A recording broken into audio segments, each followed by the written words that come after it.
Ամենայն հայոց հայրապետը ինձ հարցրեց. հիմա ինչ ես ուզում։ Ասացի, որ ես պիտի Աուգստան։ Ասաց, լավ։ Դեր հետ ոչ մտածել եք, որ կարող եք մնալ ռուս ուղղափառ եկեղեցի սպասարկիչ։ Ոչ, չեմ մտածել, որովհետև ի սկզբանե Աստված ինձ կանչել է հայ եկեղեցի։ Եթե եկեղեցու մեջ որևէ տեսակի խալացանքներ կա, եկեղեցին զորանում է։ Իսկ ձեզ ԱԱՑ-ից մոտեցել են տեր այր։ Ասում են բիզնեսմեն եք։ Հա, բիզնեսմեն եք, չգիտեմ եւ այլն։ Փողը չտենակ, որովհետև ձեզ չեք մատուցի, սիրասներ ունեք։ Լավ։ Ասում են կաթողիկոսը զավակ ունի։ Ասում են։ Եկեղեցին սկսել է զբաղվել քաղաքականությամբ։ Քաղաքականությամբ եկեղեցին միշտ զբաղվել է։ Ինչ փոխվեց Նիկոլ Փաշինյանի օրոք, որ եկեղեցիից քաղաքականապես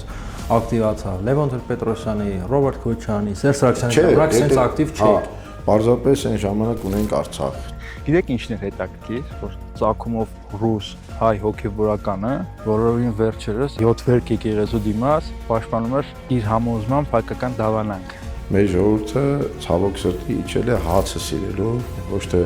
հողը սիրելու աստիճանին։ Իսկ չի լինի հողը սիրենք կամ հացը։ Ասում են KGB-ի գործակալ, ներդրված եկեղեցու մեջ ինքն է որ այսքան տարի ասում էին։ Եթե գործակալ եմ, վերցնունդից առաջ ուրեմն մորս փորի մեջ եմ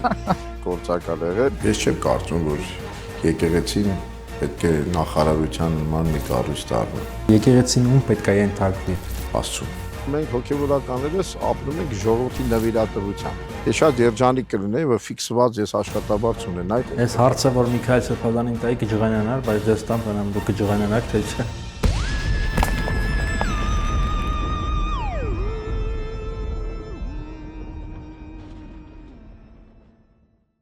Օրնեցեք Տեր հայր։ Աստված օրհնի։ Մենք գտնվում ենք Գյումրիում, Գյումրու 19-րդ դարի շենքերից մեկում եւ հարցազրույց ենք անում։ Իմ լրագրողական կարիերայում սա երկրորդ դեպքն է, որ գալիս եմ Գյումրի հարցազրույցի եւ երկուսն էլ հոգեվորականների հետ։ Առաջինը թեմի առաջնորդն էր Միքայել Սրբազանը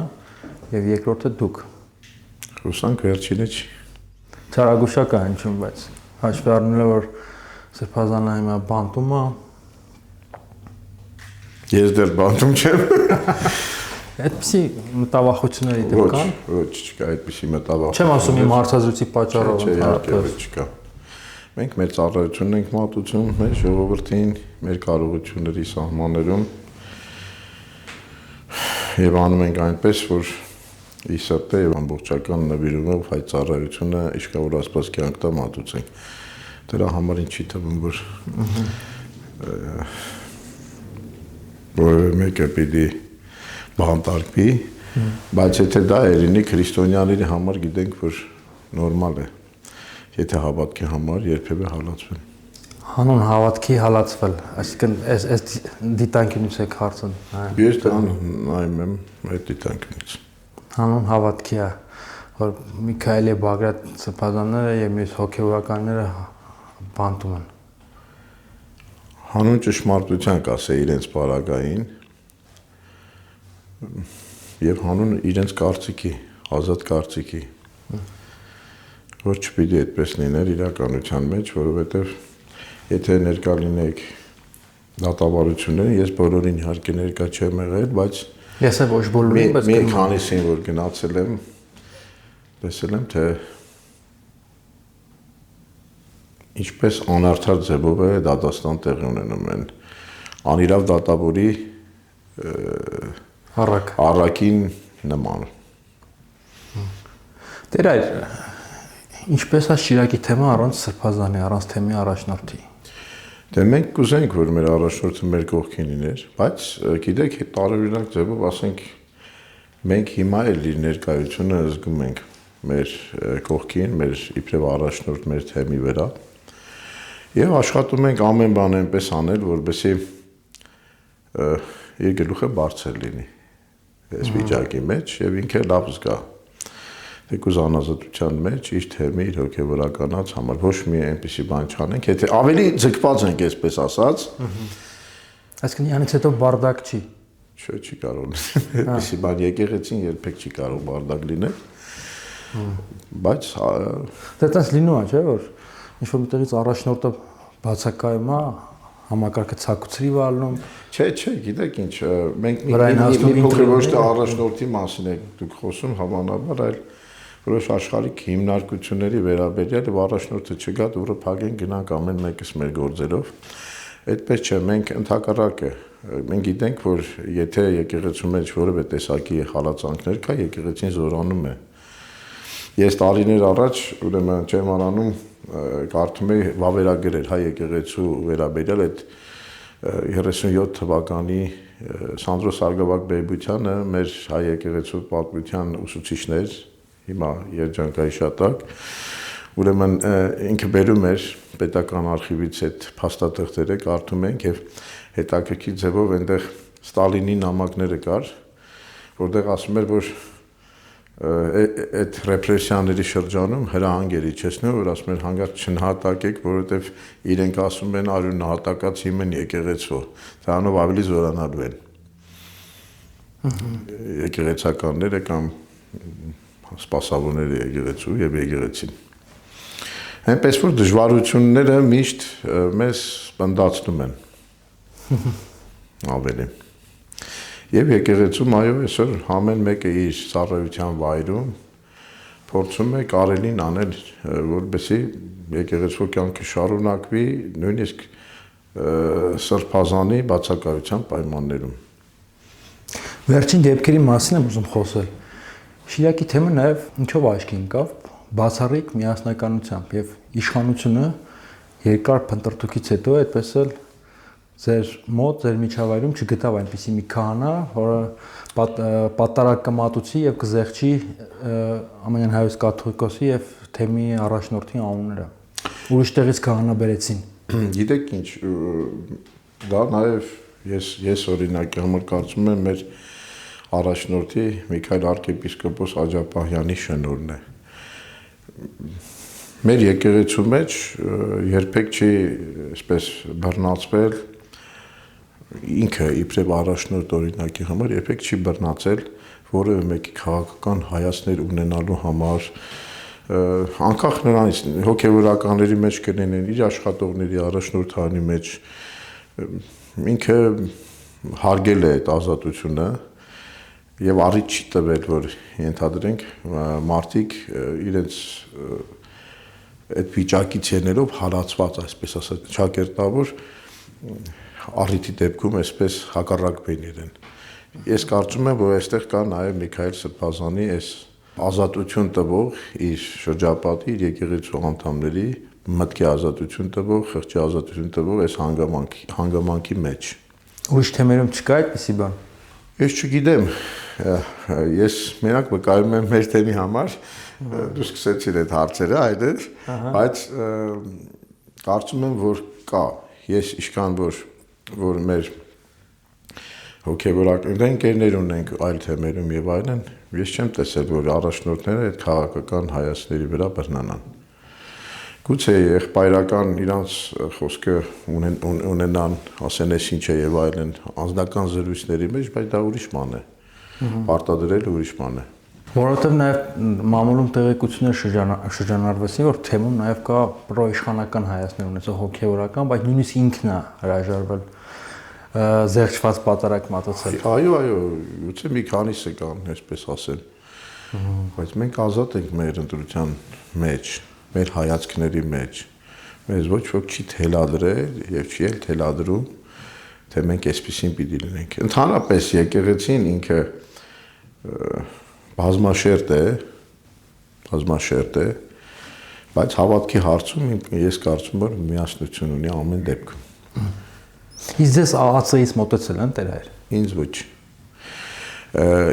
Ես միշտ այդ հարց տալիս են, ասում են բանը մոտեցել են, ինչ որ բան արել են եւ այլն, ինչու չեն մոտեցել, մեկ-մեկ լրագրողները զանգում են, մշտապես ասել են, որ ոչինչ չեն մոտեցել, բայց հավանաբար մոտեցել են դրանց ու մտածել են, որ այսինքն իրանք գիտեն ում են մոտենում։ Այո, իրանք գիտեն ում են մոտենում։ Այսինքն Տերնշանին չեն մոտենա, որովհետև ի սկզբանե գիտեն, որ Տերնշանը հակաիշխանական հայացքներ ունի, թե Չէ, տեսեք, ախր հակաիշխանական կամ պրոիշխանական մի քիչ բան է, Տերնշանի համար թե իշխանականները, թե անդիմադիրները իր ժողովուրդն է։ Քահանան այս մաներով չէ, որ ապրում է, սա իմն է, սա իմը չէ։ Ինձ համար երկուսն է մեր ժողովուրդն է, անկախ նրանից։ Բայց ինձ համար նույն չէ, երբ որ որևէ կողմը արարք, այսինքն գիտեք ինչ, եթե մեղքը կա եւ այդ մեղքի մեջ հարատում է որևէ կողմը, ուրեմն քահանան դրա համար ցավ է ապրում եւ ինքը փորձում է այդ մեղքը ուղղել։ Այսինքն Աստված մարդուն էլ այդպես է սիրում։ Աստված մարդուն սիրում է, բայց իր մեղքը չի սիրում։ Տերար ջան, մենք գտնվում ենք Հյուսիսային Հայաստանի ամենանշանավոր վանքերից մեկի, միգուցե ամենանշանավոր Մարմաշենի տարածքում Չգնահատված։ ու չգնահատված։ Շատերը մենակ գիտեն Տաթև, Նորավանք, բայց Մարմաշենի մասին շատերը չգիտեն։ Մեր թիկունքում Մարմաշենն է, դիմացը Ախուրյան գետը ու հավոր ցուրտը։ Այո։ Տերար, մի քիչ ուզում եմ ձեր մասին խոսալ, որովհետև եթե նայում ենք ձեր կենսագրությանը, որպես հոգևորական, ոնց որ թե բացառություն եք մեր եկեղեցու պատմության ընթացքում։ Ուզում եմ հիշեցնել, որ ես մարդկանց հիշեցնել, որ խոսում եմ Նշան Պանֆյորովի հետ։ Ես չգիտեմ եկեղեցու պատմության ընթացքում էլ եղել է ռուսական ազգանունով հոգևորական թե չէ։ Քահանա Պանֆյորով։ Ահա, քահանան, հա, այդ ուղղակի չասես։ Բնականաբար։ Դուք ինչ ազգության եք։ Ուրեմն, եթե ասում են մարդ այն ազգությանն է պատկանում ընդհանրապես, որ լեզվը որ ինքը հայրմերը ասում է։ Ահա։ Այսպիսի խոսակցություն կա։ Ես ծնվել եմ Հայաստանում,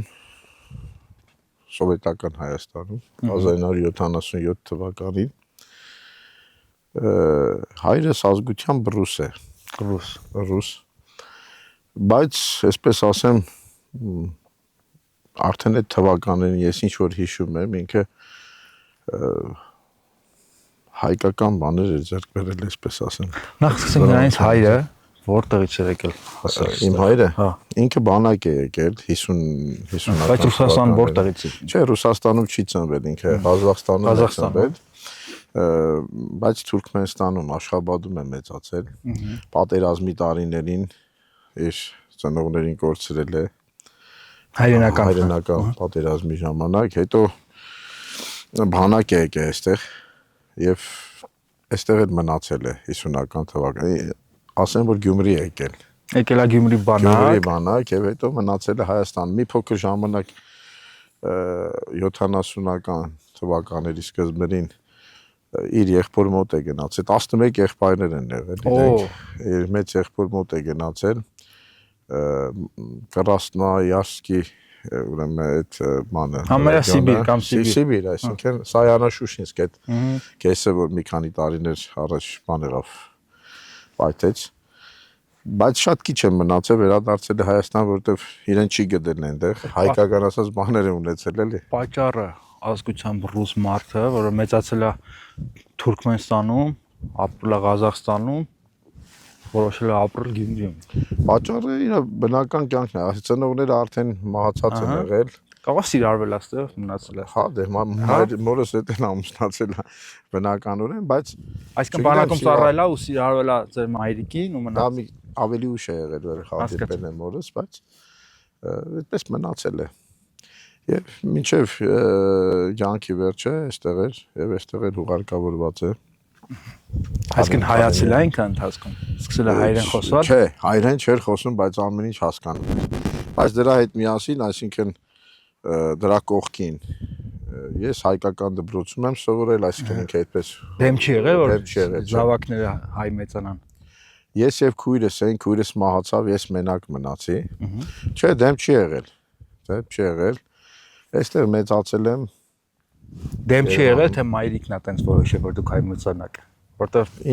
ինքը դեմ չէր, մայրիկն էլ չնայած որոշել էր, բայց ինքն է դեմ չի եղել։ Իսկ ձեր մոտ ռուսական ինքնություն կա։ Չգիտեմ, կարող է արտաքին տեսքի մեջ ինչ-որ բաներ կան, որ հիշեցնում է։ Թե հայ եք իման ամբողջությամբ։ Չգիտեմ, գուցե գիտես, այսպես ասեմ, բայց ընդհանրապես ես իմ զգացողություններով հայ եմ, ավելի մայրական կողմս է հաղթահարել, քանի որ մայրս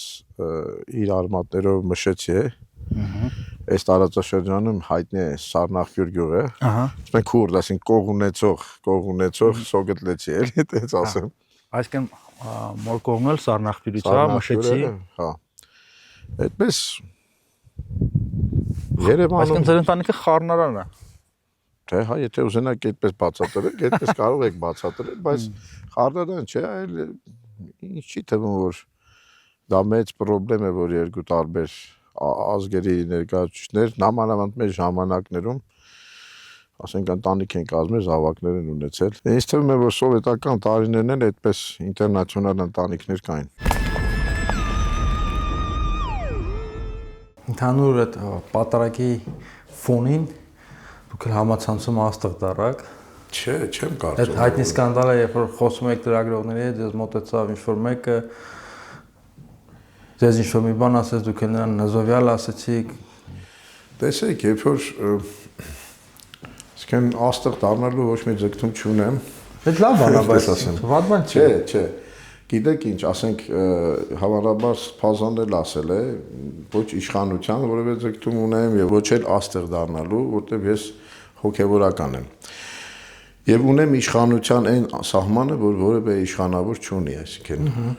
ոչ նախագահան, ոչ վարչապետը, ոչ, չգիտեմ, ազգային ժողովի, ես անունս չտամ, որևէ իշխանավոր ինքը օրինակ չունի մեղքերի թողություն տալու իշխանություն։ Ունի քահանան։ Տիրոջի ծառայքյալների կողմից տրված, թե այնինչ որ կապեք երկրի վրա կապված պիտի լինի եւ արձակված պիտի լինի։ Գիտեք, եթե ուշադիր նայեք այս բանը, պորտկումը, որ տեղի ունեցավ, այդ պորտկումը մի բանից հետո տեղի ունեցավ, երբ որ տվյալ անձնավորությունը, որ վստահաբար Գյումրիից չէր, ոմանք ասում են, իսկ իրավունք չունեն, որևէ մեկը Գյումրի գալի, հաշուշտ իրավունք ունեն, պատարագին մասնակցելու էլ իրավունք ունեն, բայց պիտի այդ ամեն ինչը լինի խղճմտանքով։ Մարդը պատարագին պիտի գա մասնակցելու, ապաշխարության, իր մեղքերի թողությունը առնելու, սուրբ հաղորդություն վերցնելու համար եւ ոչ թե սադրելու համար, ասենք, որևէ մեկին։ Իդեպ որպեսզի օգուտ լինի իր համար, որպեսզի հենց օգուտ լինի իր համար։ Իմացաք ով է իդեպ։ Այո, ես իմացա ով է։ Եվ ինչ եղավ այդ մարդու հետ։ Այդ մարդը գնաց իր գյուղ։ Գյուղում ոնց ընդունեցին։ Չգիտեմ, այսինքն ոնց ընդունեցին, բայց գիտեք, այդ ամենը ինչ որ տեղ ունեցավ, տեսեք, ես օգտագործեցի, եթե հիշում եք նզովք բառը, այսինքն ոչ թե հարցը ինչի համար էլ է։ Ոչ թե անիծյալ, որովհետև մեր ժողովրդի գիտակցության մեջ այս երկու բառերը նույնն են։ Նզովք եւ անեծք, բայց անեծքն ուրիշ բան է, նզովքն ուրիշ բան է։ Նզովքը դա եկեղեցական պատժի ձև է։ Օրինակ մենք պատարագի ժամանակ աղանդավորներին, օրինակ Արիոսին նզովում ենք, ասում ենք, իսկ եթե մեկը ասի,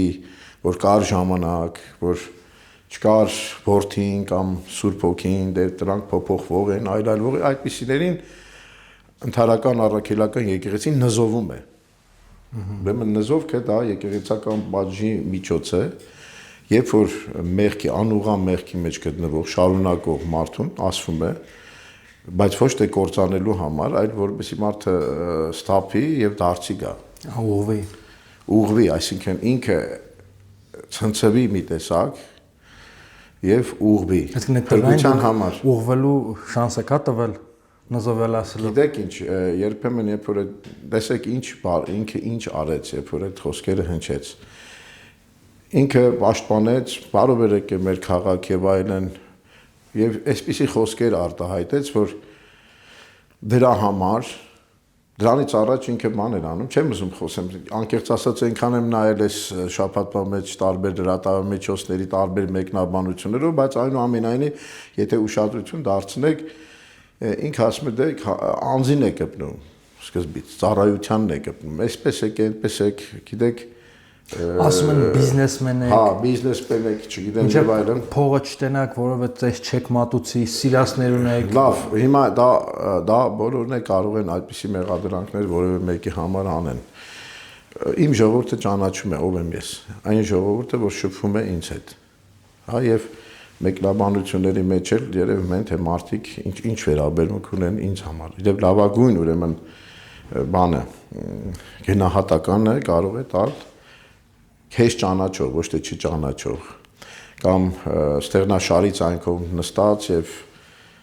հայոյան լեզու, այսպես ասեմ, հայոյանքի լեզու օգտագործողները, որոնք պիտի մնան, որ բումերանգի օրենք կա եւ դա ինձ պիտի վերադառնա։ Հիմա էլ չասեն դեր հայրը վախեցնում է, բայց բումերանգի օրենքը գործում է։ Ուրեմն ինքն ասեց, որ նախ անձնականին կպավ այդ ժամանակ հետո տեսնեք, ասում է լավ եղավ։ Եվ հետո ասեց մի այնպիսի բան, որ հավատքի սայլերս կպավ, թե պետք է արմատախիլ անել այդ հավատը։ Այստեղ նաև գուցե ինքը չգիտակցելով իր մտածումն արտահայտեց, թե ինքը ինչի համար է գտնվում այստեղ։ Եվ այս ժամանակ է, որ ասի Նզովյալ թող հեռացիր, թող գնա մտածի։ Տեր հայր։ Եվ ես անկեղծ ասեմ, բայց մի բան էլ, երբ է դա Կիրակի օրն էր, ես Կիրակի օրվանից մինչև այսօր, երբ որ մենակ եմ մնում եւ Տիրոջը աղոթում եմ, անկեղծ ասում եմ, որ Տեր ողորմիր եւ ինձ, որ այսպես սադրվեցի, Եվ Նզովյալին, չէ, եւ նրան, ես չեմ ասում Նզովյալին, ասում եմ եւ ների իրեն։ Խոսքով աղոթում եմ, որ Աստված իրեն դարձի գալու, ապաշխարելու եւ ճիշտ սրտով ուղիղ մտքով պատարակներին մասնակցելու շնորհանի։ Տեր հայր, իշխանությունն էլ է Նզովյալ, այս իմաստով։ Տեսեք, Հակաեկեղեցական արշավ իրականացնող իշխանությունը։ Տեսեք մի քիչ էլի սադրիչ ծեվպես հարց տալիս։ Ըստ ձեր ասացի, նայեք, մի բան ասեմ։ Ուրեմն չի կարելի հիմա, որտեղ Նժովկը ասի եկեղեցական միջոց է, եւ ծայրահեղ միջոց է, եւ եկեղեցին ինքը դա շատ քիչ է կիրառում։ Այս իմ մասնավոր բանը, այսինքն մի ընդունեք այդ մեծ Նզովքի, այսինքն բաների մեջ շրջանակներում շատ քիչ ժամանակ է կիրառել եւ կիրառում էլի մարդու դարձի գալու համար։ Այսինքն այն որ էլ տեղ չկա, հա, էլ որևէ ձև չկա։ Այդ ժամանակ է որ կիրառում է։ Բայց կիրառելով, երբ որ չի կիրառում, չկարելի ասել որ դու Նզովյալ ես։ Կարողանում եմ բացատրել, չի կարելի ասել դա, որովհետև ճիշտ չի։ Այսինքն հա կիրառված չի։ Այո։ Մեր եկեղեցու, ես ասացի, մեր եկեղեցու զավակներն են։ Ես ավելի շուտ կասեի, որ ծնողի հանդեպ սխալ դիրք բռնած զավակներն են։ Հարցս էսպես տան։ Որովհետև ես այնտեղ նաև բան եղա այն հարցից, որ այս մարդը եւ այլն կարող է զավակներ ունի, որ հատուկ է այդ տղայի, որ միշտ տալիս է, բոլորին տալիս է, մենակ ինչ էր տվել։ Ես իրեն բացատրեցի, որ ճիշտ չէ այդպիսի հարցեր տալ։ Հարցեր կան ծնողի համար, որ ծնողին չպիտի տաս այդ հարցերը։ Ծնողիդ համար քեզ հարց չպիտի տալ։ Տենց բազմական ընտանիքներ շատ կան, բայց քիչ է պատահում, երբ որ տենց ընտանիքների զավակներից մեկը որոշում է հոգևորական դառնալ։ Այդ բանն էլի հետաքրքիր։ Ծագումով ռուս երիտասարդը ոնց է դարձել հայ հոգևորական։ Նույնիսկ մայրս առաջի շրջանում, երբ որ ես պատմեմ ոնց Աստված ընդհանրապես ասեք ինչ կան չէ։ Ես այսօր մի հաղորդում էի նայում, էլի ձեր հաղորդումը Սրբազանի հետ։ Միքայել Սրբազանի հետ եւ այնտեղ ինքը ասեց որ 12 տարեկանում հետաքրքիր է որ ինձ համար է երբ 12 տարեկանը այդպես ինչ որ բան նշանակում է։ Ես էլ 12 տարեկան էի, 6-րդ դասարան էի։ Ուրեմն մի անձնավորություն Աշոտ Սերոբյան ազգանունով մեր բակի մեր շենքի ես Արեշ թաղամասում եմ ապրել, այն Մուրացանի այդ բանի Խաչմերուկի վրա գտնվող շենքում։ Ուրեմն դա 1000 երկրաշարժից հետո էր, ես 6-րդ դասարան էի, ուրեմն իրեն մենք ասում ենք Աշոտ եղբայր, հա, ուրեմն Աշոտը իր բակի մեջ, իր ուրեմն այդ մի տարածք կար, որ անցնում ենք դրա միջով, մեքենաներն են կանգնում, անցնում ենք, իրենց տուն ենք մտնում։ Ինքը սկսեց, ինքը հավատացար անձնավորություններ, հայ եկեղեցու հավատավոր անձնավորություններ։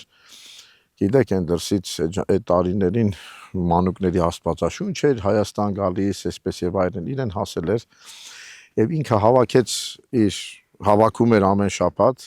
ինչ որ շաբաթ սկսեց, հավաքում էր մեր բակի տղաներին ու այդ մանուկների աստվածաշնչից դասեր էր անցնում։ Մի օր էլ ինքը ինձ ասեց, կգաս, ասի Տիգրանիկի հետ, իր տղայի հետ էլի, մենք ընկերներ ենք, այդպես գնում ենք, ինչ աղոթք ենք սովորում, աստվածաշնչային ուրեմն պատմություններ ենք սովորում, եւ այսպես Աստված ինձ կանչեց հավատքի, այսինքն ես փոքր ժամանակվանից էլ հավատացել եմ անշուշտ, բայց այնպես է պատահել, որ գիտակ, կնքվել եմ, դարձյալ կնքվել եմ շուտ, բայց այնպես է պատահել, որ այդ ժամանակ եղավ Տիրոջ կանչը ինձ։ Հայ եկեղեցում եք ընկվել։ Այո, 7 ֆերքում, 7 ֆերքում 3 կամ 4 տարեկան էր, 4 տարեկան է, երբ որ կնքվել եմ, մկրտվել եմ, բայց գիտակցական հավատքի, այսպես ասեմ, այդ ժամանակը կանչեց։ Հա։ Երևանում, այո, Երևանում։ Հետո այդ նեղ տարիներն են, արդեն երբ որ լույսերը անջատում են, հոսանքը անջատում են եւ գիտեք չգիտեմ, այդ ժամանակ դու չես եղել, կամ նոր էր ծնվել, ուրեմն երբ որ էլեկտրականությունը գալիս էր, մի հատ ձայն էր լինում ամբողջ թաղով, բան եւ այլն եւ ամեն մարդ աշխատում էր այդ 2-3 ժամ լույսը որ կար, պատերազմի արդեն տարիներն էր մոտավորապես այդպես ասեմ, կամ այդ տարիներն էր, փորձում էր ինչ կարա անի։ Ես էլ հեռուստացույց սիրում էի նայել։ Անկեղծ գիշերը, եթե ուրեմն հոսան կար, այդ 2 ժամը հեռուստացույց էի նայում եւ տեսա մի հաղորդում կար Ռոբերտ Մավիսակալյանի 15 օր այդպիսի հաղորդում կար եւ դա կրկնություն էր, կարծեմ մեկը ցերեկն էր լինում, մյուսը գիշերը։ Ճիշտ այդ օրերին այնպես համապատասխանեց, որ Հայաստանում բացվեց առաջի Կիրակնորիա հոգևոր դպրոցը։ Ուրեմն Ցերեթելի այդ 66-րդ դպրոցում էր գտնվում, երաշտական դպրոցի առջևը։ Ուրեմն ինչ եղավ, մի հաղորդում էր, որին մասնակցում էր Տեր Գյուրեղ Քահանատալյանը, Աշոտ Աշիկյան անունով մի հավատավոր անձնավորություն, եւ այնտեղ խոսում էին, որ գիտեք, հոգևոր դպրոցը բացվել, ովքեր ուզում են թող մասնակցեն, եւ մի երգ էլ հնչեց, Աշոտը նաեւ ստեղծագործող է Աշիկյանը, երեխաներ, ով է հապա, լույսի շողիկ ձեզ նվիրում, հա? Եվ այդ փրկիչն է մեր։ Ճիշտ ասած այդ երգը կպավ սրտիս, հա? Առավոտյան ելա, որ որոշեցի, որ պիտի գնամ գտնեմ, դե լսեցի 66 տեղը չգիտեմ, փոքր եմ դեռ։ Բայց որոշել եմ, որ պիտի գնամ այդ դպրոց արդեն, սրտիս մեջ այդպես դրված էր։ Ուրեմն առավոտյան իջա Աշոտը դեմ եկավ, ասկան մեր բակ է իջնում, մեր մուտքի մոտ ասեց, հա, իմիջայլոց Լևոն էր անունս, Լևոնիկ, ասեց, Տիգրանիկի հետ կգնաս Կիրակնորիա դպրոց։ Յա, ասեցի ես էլ դա եմ փնտրում, հա։ Եվ այդ Կիրակի գնացի եւ արդեն սկսեցի հաճախել այդ նույն տարի նաեւ այնպես պատահեց, որ սկսեցի եկեղեցի գնալ, Նորագավթի Սուրբ Գևորգ եկեղեցին մեր այդտեղի ընկերների հետ շապիկ հագնել։ Բայց մենք բոլորս չհասկացանք դուք Գյումրիից ոնց եք հայտնվել Երևանում։ Չէ, ես ծնվել եմ Երևանում, հա։ Ծնվել մեծացել։ Դե հետ ոչ մտածել եք, որ կարող եք լինել ռուս ուղղափառ եկեղեցի սպասավոր։ Ոչ, չեմ մտածել, որովհետև ի սկզբանե Աստված ինձ կանչել է հայ եկեղեցի։ Այդ կոնֆլիկտը չկա, չէ՞ որ ռուսական եկեղեցին քաղաքիդոնական է, պատկերապաշտ է, մեր եկեղեցին պատկերահարգ է եւ հակաքաղաքիդոնական։ Չէ, դե մի այն ժամանակ, երբ որ ես դարձել եմ եկեղեցու անդամ, իմ մեջ այդ վարդապետական, դավանական բաներ չեն եղել։ Հիմա ասում տարիքում չէ, այդ բանը չի եղել, որովհետև ես ծնվել եմ հայ եկեղեցու մեջ, իբրև հոգևոր մարդ, մեծացել եմ հայ եկեղեցու մեջ, հետագայում էլ որոշել եմ հայ եկեղեցու հոգևորական։ Գյումրիում կան չէ՞ ռուս հոգևորականներ։ Կան։ Օրինակ, որ այդ ռուս հոգևորականների հետ շփվում եք, դες օրինակ դավաճանության մեջ չեն մեղադրում։ Չէ, այդպես չի։ Այդպես չի։ Ոչ։ Իհարկե շփում չունենք այսօրվա հոգևորականի հետ, բայց տարիներ առաջ այստեղ հայր Աթանաս կար եւ այլն, ոնց շփվել եմ այդպես։ Լավ, Բայց բարեկամական մակարդակի մեջ, այսպես ոչ թե դավանական։ Ձեր եւ մեր եկեղեցու զավակները փորձում են բարենորոգել եկեղեցին մաքրել մեղքի մեջ գտնվող մարդկանցից, տարերից, ամենայն հայոց կաթողիկոսին նկատի ունեն դիմելով մի փոքր այլ անունով, այլ հոգևորականների, որոնք իբրև թե շեղվել են կամ շեղված են քրիստոնեական ուղուց, հայ առաքելական ուղուց, մեղքի մեջ են, բիզնեսով են զբաղվում, շնանում են, չգիտեմ, էլ չեմ ուզում այդ ամեն ինչը թվարկեմ, այսինքն եկեղեցու զավակները ձեր նշած ուզում են բարենորոգել։ Ուրեմն եկեղեցին մեզ Փազանի խոսքը հիշեցի, ասում է անհուն Օվկիանոս է, որ ինքը իր մաքրությամբ ուրեմն ինքնամաքրվում է։ Եվ բացի դրանից Քրիստոս է, որ իր եկեղեցին մաքրում է եւ կմաքրի մինչեւ աշխարհի վաղճանը։ Բայց եկեղեցին մենակ ես չեմ ուզում ընկալեք, այսպես է սովորական, ինչ ասում են դուք այսպեսին եք։ Եկեղեցին միայն հոգևորականները չեն, եկեղեցին նաև հավատավոր հոտն է։ Էկլեսիան հավաքված եպիսկոպոսի շուրջ, ասենք, հա։ Ուրեմն հավատավոր հոտն է։ Եվ ամբողջ եկեղեցին պիտի մաքրվի, ոչ թե հոգևորականը միայն կամ ոչ թե աշխարհականը միայն։ Իսկ դրա ճանապարհը հայտնի է, դա ապաշխարությունն է։ Դա, այսպես ասած, որևէ մեկին նվաստացնելը չի։ Որևէ մեկին մեղքը ցույց տալով չես կարող մաքրել, եթե դու իր խոստովանը հայրը չես։ Ուրեմն որևէ մեկին իր մեղքը հանրայնացնելով չես կարող մաքրել։ Եկեղեցու ապաշխարության ճանապարհն է մեղքից ազատվելու ճանապարհը։ Եվ այստեղ թե իրենք, այսինքն թե նրանք, ովքեր որ նմանօրինակ մեղադրանքներ են հայտնում, իրենք էլ մեղավոր են վստահաբար։ Ասում են կաթողիկոսը զավակում է։ Նույն պատասխանը պիտի տամ, ասում են։ Փաստել են ցույց տալիս։ Երբ, որտեղ, որն էր փաստը։ Ուրեմն եթե փաստում են, պիտի ապացուցեն, չէ՞, ոչ թե ես պիտի, եթե ինձ մի բանի մեջ մեղադրում են,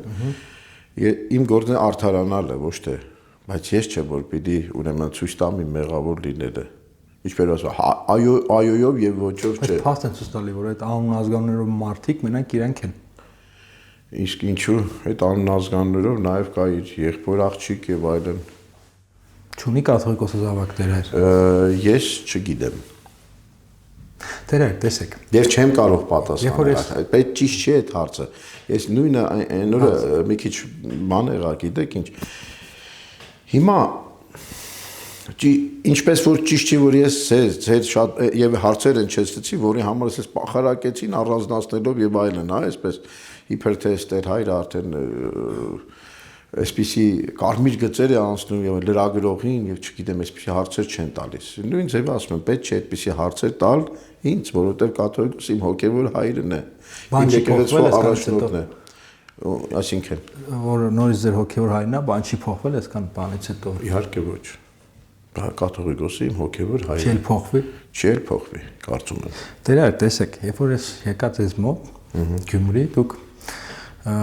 բարայ բարլուսից հետո առաջինը հպարտությամբ ինձ ծանոթացրեցիք ձեր որդու հետ, Հովնանի։ Արդյոք չեք կարծում, որ այդ կուսակրոնության ուխտը պետք է եկեղեցուց հանել 21-րդ դարն է վերջի եւ այսպիսի խնդիրներից խուսափել։ Տեսեք, դա եկեղեցին պիտի որոշի։ Վերջի այդ կուսակրոնությունը առաջի տարիներում չի եղել։ Պողոս Առաքյալը ասում է, որ եպիսկոպոսին օրինակի համար ասում է, որ մեկ կնոջ ամուսին լինի, լավ վերակացու լինի իր ընտանիքի մեջ, հետո նոր եկեղեցին կառավարի։ Այսինքն այսպես աստվածաշնչային իմաստով կուսակրոնությունը այսպես բան չէ, մենք ունենք առաքյալներ, օրինակ Պետրոս առաքյալը ամուսնացած է, զոքաջուն էր եւ այլն, չէ՞, ասում է զոքաջի ջերմում էր եւ այլն։ Եվ ունենք Պողոս առաքյալ, որ ամուսնացած չէր, այսինքն այսօր բանով ասած կուսակրոն էր։ Հիմա բայց եկեղեցու ծառը ունի արմատներ, գիտեք, ոնց որ ծառը ունի արմատներ, տարբեր արմատներ կան։ Կարող է լինել մի արմատ, որ կդրես չորանա։ Ծառը կարող է 10 արմատ լինել, կդրես ուրեմն եւ մնա։ Հիմա դարերով այսպես հաստատված մի բան է ուսակրոնությունը, որը փոխելու համար էլ լուրջ ուսումնասիրություն է պետք, այսինքն կդրես այդ արմատը արդյոք չի չորանա այդ ծառը, ինչ որ լուրջ վտանգների առաջ չի կանգնի եկեղեցին։ Ես ամուսնացյալ եմ, ես կարող եմ լինել ուսակրոն, բայց ես նախընտրել եմ այս ճանապարհը։ Բայց կա այսօր եկեղեցին կարող է այդ հարցը լուծել, բայց դա մեր գործը չի, քահանաներից գործը չի, Գեներալների գործը։ այո, գեներալների գործն է։ Իրենք պիտի այդ հարցը լուծեն եւ ինչպես որ կընդունեն, այդպես է եկեղեցի կշարունակի։ Ինձ համար մի բան էլ օգուտ է կարող առաջխաղացում ունենամ։ Չէ՞։ Ուղղակի եպիսկոպոսները, աբղաները, վարդապետները ոնց որ տաղանդավոր մարդիկ են, էլի, ափսոս է, որ իրենց գենը չի շարունակվում։ Գենի շարունակման հարց էլ չի այստեղ գոյություն։ Դա ուղղակի ձեռի հետ ասեցի։ Չէ, գիտեք ինչ, ես իբրև մարդ կարող եմ համաձայնվել այ քեզ հետ, հիմա ասեմ, ափսոս է գենը եւ այլն։ Բայց ընտրությունը իրենցն է եղել։ Երբ որ Սարգսակի ամենայն հայոց հայրապետը ինձ հարցրեց, ես մայրաթորի, հիմա ինչ ես ուզում։ Ասացի, որ ես պիտի ամուսնանամ, ասես լավ։ Այսինքն էլի իմ ազատ ընտրությամբ եմ ընտրել, ես ուզում եմ զավակներ ունեմ եւ ունեմ զավակներ, 5 ունեմ։ 5 զավակ ունեմ։ Տղա աղջիկ Եվ 2 տղա, 3 աղջիկ։ 3 աղջիկ, տղաներից մեկը իմացա, որ Սարգսակա Չեմանանական է եւ եթե Տերը կամենա, այո, արդեն հասել է, ասենք, ուսման եւ ավարտելու շրջանին, այսինքն այն պահին, երբ որ ինչ որ աշճան եկեղեցի։ Իսկ մյուս տղան չէ։ Մյուս տղան փոքր է, 6 տարեկան։ Փոքր է։ Իսկ աղջիկս ավելի փոքր է, 5 տարեկան է։ Հա, հրաշալի է։ Եվ 21 տարվա տարբերություն կա իրենց միջև։ Այդ եւ փոքրի։ Հրաշալի է։ Ոնց որ ասում են, Աստված պահի ձեր երեխաներին։ Չգիտեմ, ամուսնացած ես թե չէ։ Ամուսնացած եմ, մի աղջիկ էլ ես ունեմ։ Հա, քիչ է, Աստված պահի նաեւ ձեր բալիկին։ Հիմա դες ինչն է հայ դարձրել, հայ առաքելական եկեղեցին, Կարծում եմ, որ լեզուն։ Ես եւ լեզվի կրողն եմ, որովհետեւ ես հայկական դպրոց եմ գնացել, հայերեն եմ սովորել։ Ի սկզբանե եւ հավատն էլ, այո, հավատն էլ ինձ պահել է, այսինքն եւ նաեւ հողը։ Այսինքն, գիտեք ինչ, մարդկային ինքնության այդ 3 կարևոր բաները կան։ Այսինքն հողը, եկեղեցին, հավատքը եւ լեզուն, որ ինչ որ մեկին, ինչ որ Իսկ նյարդայնանում եք, երբ որ անդադար հիշացնում են։ Ինչ ռուսական ցակման մասին։ Ինչ չեն հիշացնում ես։ Մենակ ես եմ հիշացնում, որտեղ ինձ է տպավորել։ Չէ, մեկ էլ ոմանք, ովքեր որ ուզում են ինչ որ բանի մեջ բան անեն, կպնեն։ Գիտեք ինչն է հետաքրքիր, որ ցակումով ռուս հայ հոգեվորականը, որովին վերջերս 7 վերք եկեղեցու դիմաց պաշտպանում էր իր համոզմամբ հայկական դավանանք։ Դա է շատ սիմվոլիկ պատկեր է։ Դավանանք չէր ավելի, դավանանքի պաշտպանության հարց չէր, այլ կանոնականության պահելու հարցեր։ Հա, եւ բնական է, ես եկեղեցու զավակն եմ եւ ես եկեղեցու սպասավորը։ Այլ կերպ չէր կարող լինել։ Հասկանալի է։ Ես ձեզ ասեմ, ես մինչև հիմա ռուսերեն լեզվով հայերմերը չգիտեմ։ Ասենք, որոշ հատված կարող եմ անել։ Հա, ինչ որ բաներ կարող եմ ասել։ Որ ասեմ չգիտեմ, չեմ գործածում, եթե այսպես ասեմ ավելի ճիշտ, եթե ռուսերեն խոսում եմ, ես հայերեն մտածում եմ, հետո թարգմանում եմ։ Այս թեմայի մի բան ասեմ, երբ որ դուք հայտնի դարձաք համացանցում, հայտնի դեպքերի արդի, հայտնի եք, լավ։ Ձեր ազգանունը շատ մարդկանց մոտ տարակուսանք էր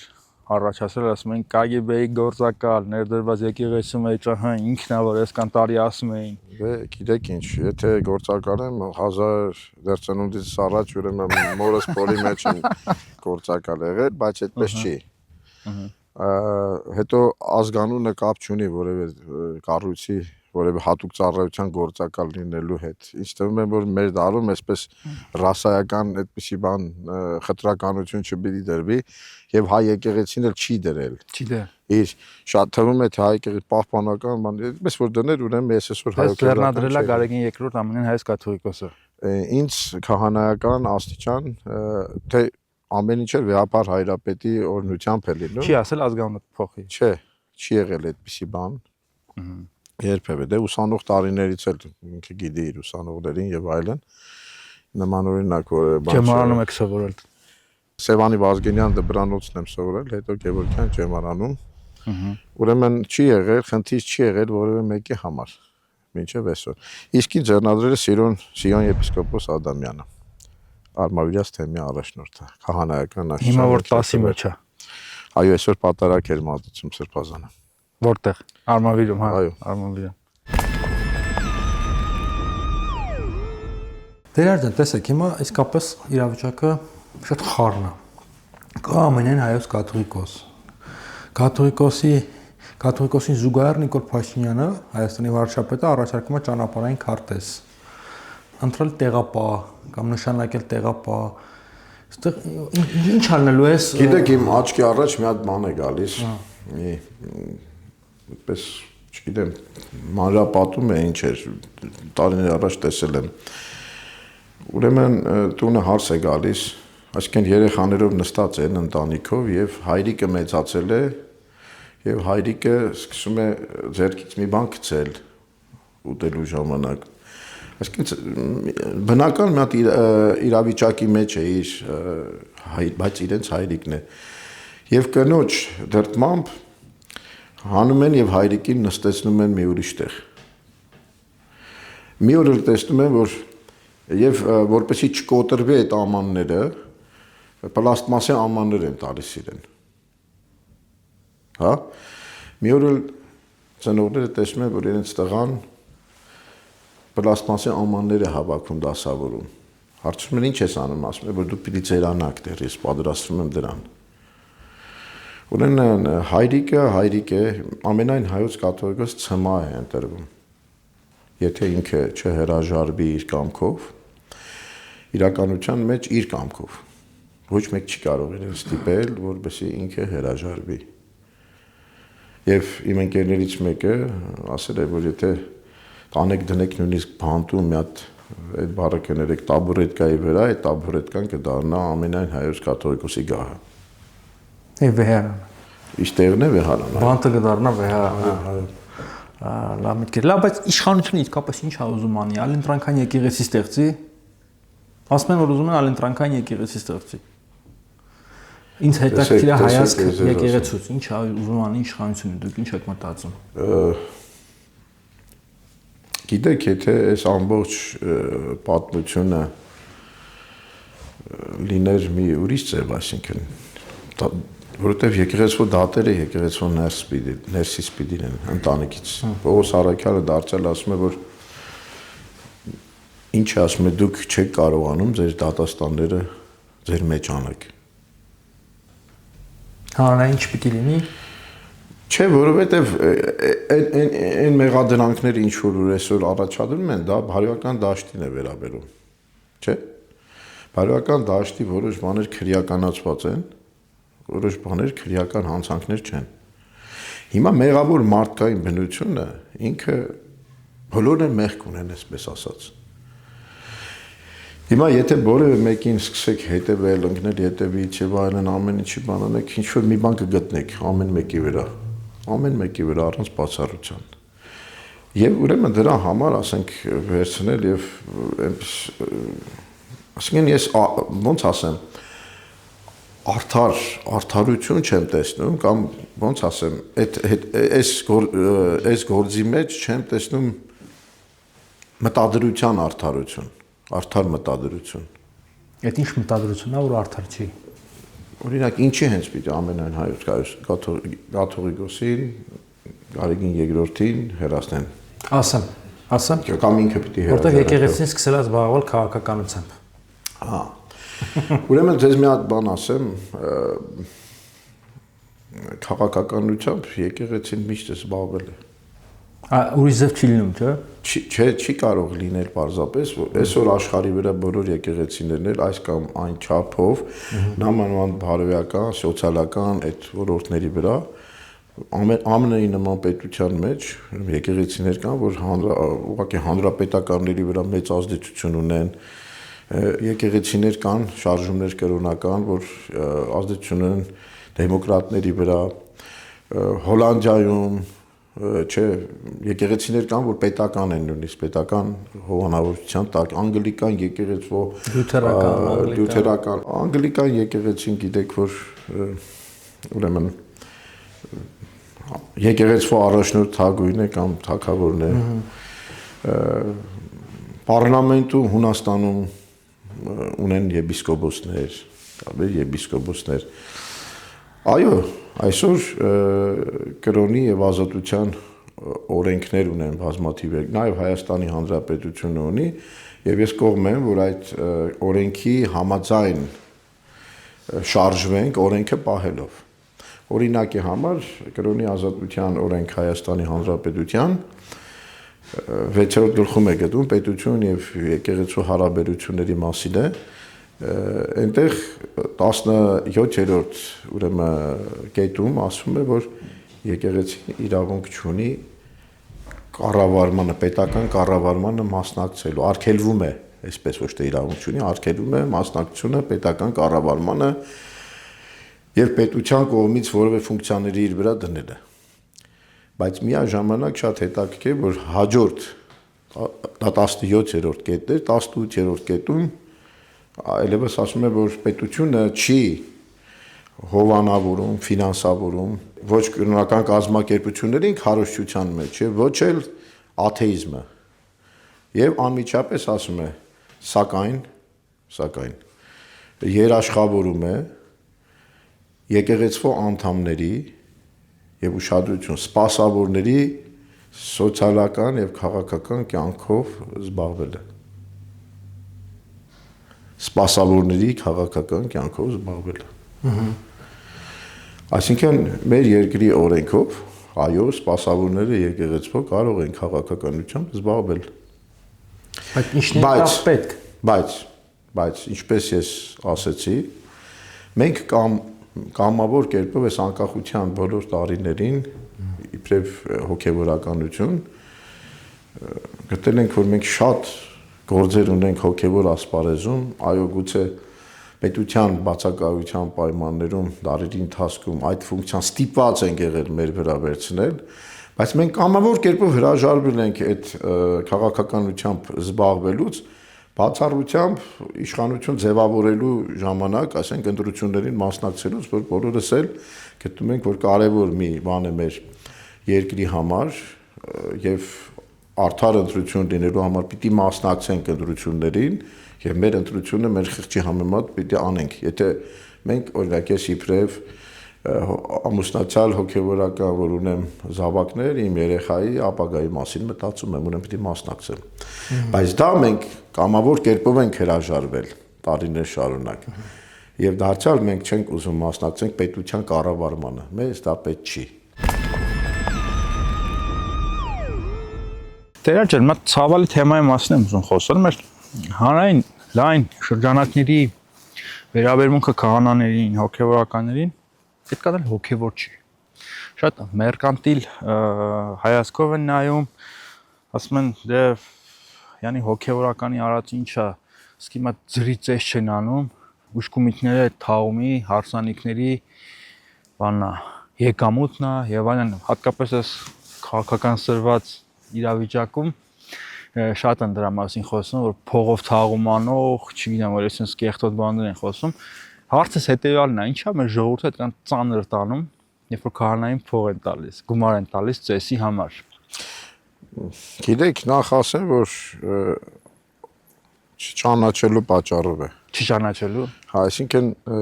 ոչ եկեղեցի, ոչ եկեղեցու ապրածը, ոչ հոգևորականին չճանաչելու պատճառով է։ Հետո մի այսպիսի բան կա մարդկային բնության մեջ, որ 1000 դրամը երբ որ իրեն տալիս են, շատ քիչ է երևում։ Բայց երբ որ ինքը պիտի տա այդ 1000 դրամը որևէ մեկին, ոչ թե հոգևորականին, շատ է երևում հանգարց այդ 1000 Այսինքն տարոսիկների վրա չեն ափսոսում, դե հիմա մարդիկ ուզում են այդպես լինի, ափսոսալու կամ հարցը չի, պիտի մեր ժողովուրդը հասկանա, գիտակցի, որ օրինակ չի ուզում, չէ, որ հոգևորականը ինչ որ բիզնես ունենա, այլ խոսում են դրա մասին, ասում են, այս տերդերը կամ այս հոգևորականը բիզնեսմեն է։ Լսել եք։ բիզնեսմեն թալանչիները, Եվ այլն։ Հիմա տեսեք, մի կողմից դրանք տարբեր մարդիկ են ասում ձեզ։ Մի կողմից ասում են, որ այսպես, չէ, չեն ուզում որ հոգևորականը որևէ գործ ունենա եւ մյուս կողմից երբ որ հոգևորականին իր աշխատանքի, իր ծառայության համար, այսպես ասեմ, վարձատրում են,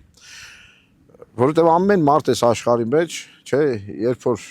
օրինակի համար ծառ է տնկում, ակնկալում է որ պիտի ավետարանն է ասում։ Պողոս Առաքյալն ասում է ոչ ոք իր հաշվին չի գնում պատերազմի։ Հա, ասում է, եթե մեկը ծառ է տնկում, ակնկալում է, որ պտուղը պիտի ուտի։ Եթե մեկը ինչ-որ գառ է պահում, ինքը ակնկալում է, որ բրդից պիտի օգտվի, մսից պիտի օգտվի եւ այլն։ Հիմա, այո, մենք հոգեվորականներս ապրում ենք ժողովրդի նվիրատվությամբ։ Այսպես է ստացվել, ես շատ երջանիկ կլինեի, որ ֆիքսված ես աշխատավարձ ունենայի, որ աշխատավարձը չէր, Սփյուռքում օրինակ ես ծառայել եմ Եգիպտոսում, այնտեղ ֆիքսված ունեի իմ ուրեմն աշխատավարձը, որը չէին էլ ասում աշխատավարձ, ասում են պատվոգին։ Արևմտահայերը այսպես էին արտահայտվում։ Բայց այնպես է, որ այսօր այդ հոգևորականները ծառայում են եւ այդ ծառայության փոխարեն ժողովրդը նվիրատվություն է անում։ Ես ձեզ ասեմ, այն մարդիկ, ովքեր որ այդ նվիրատվություն անում են, իրենք երբեք չեն խոսում այս թեմայով։ Իրենք ուրախ են այն ամեն ինչի համար, այն ստացածի հոգևորի, ստացածի փոխարեն նյութական հատուցումը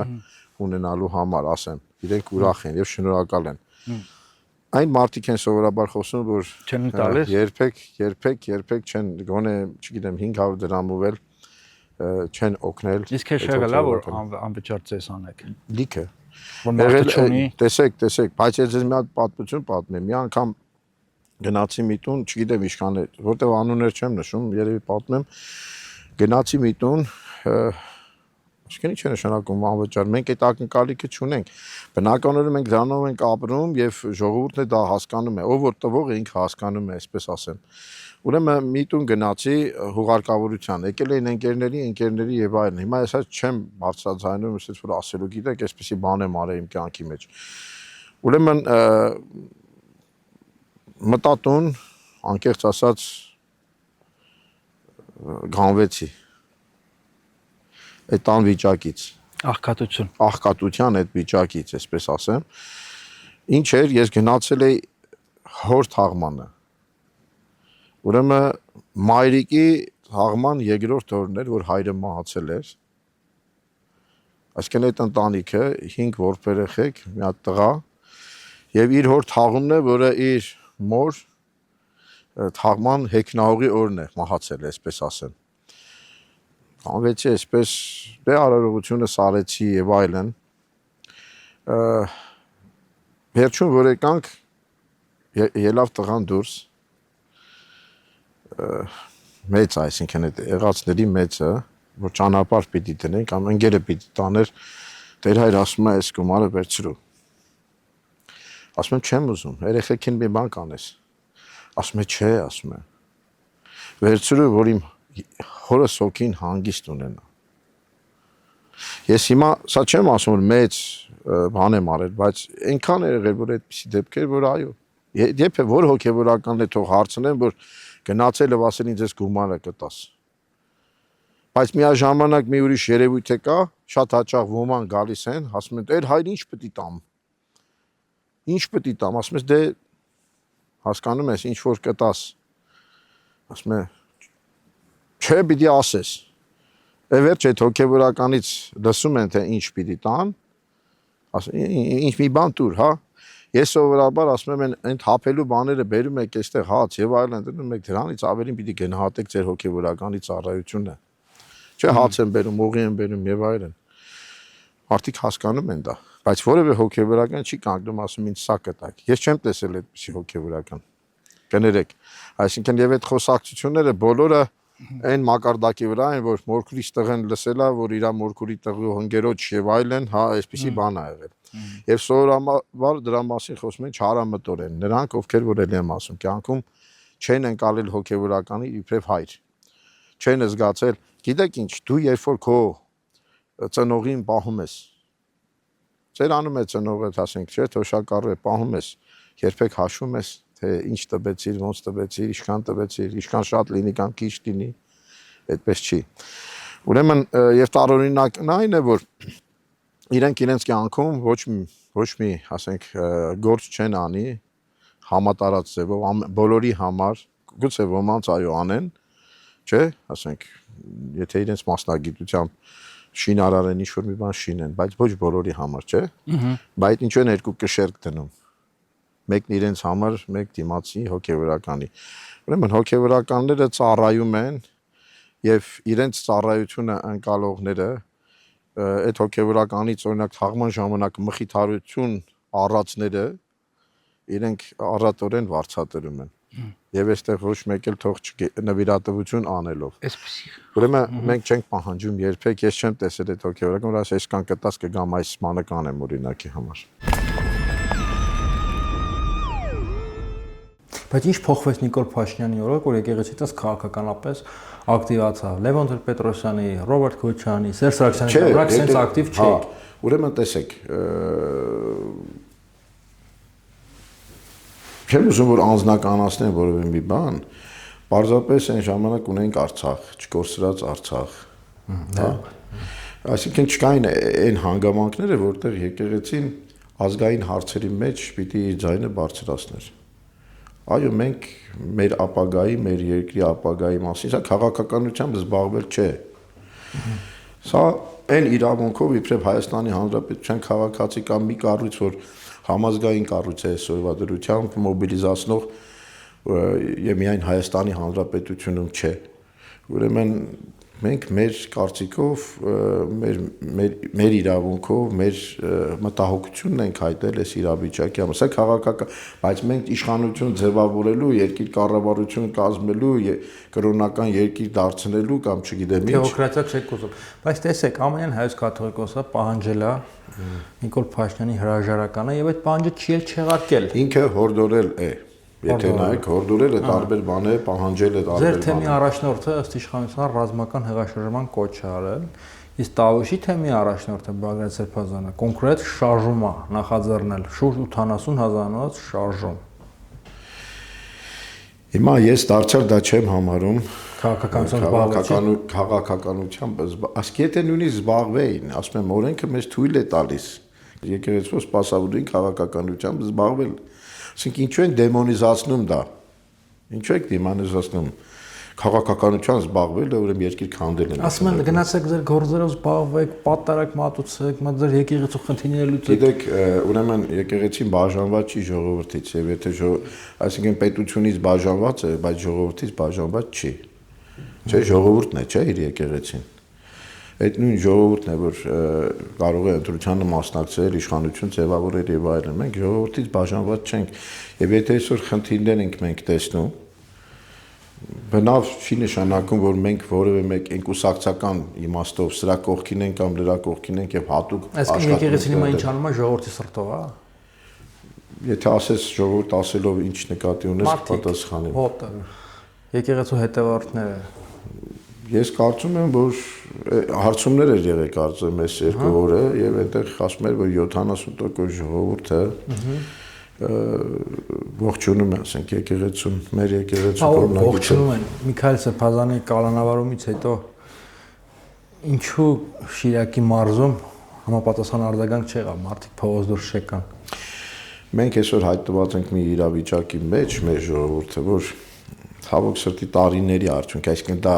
Նիկոլ Փաշինյանի իշխանության կամ չգիտեմ շրջանի ինչ է։ Մեր ժողովուրդը ցավոք սրտի իջել է հացը սիրելու, ոչ թե հողը սիրելու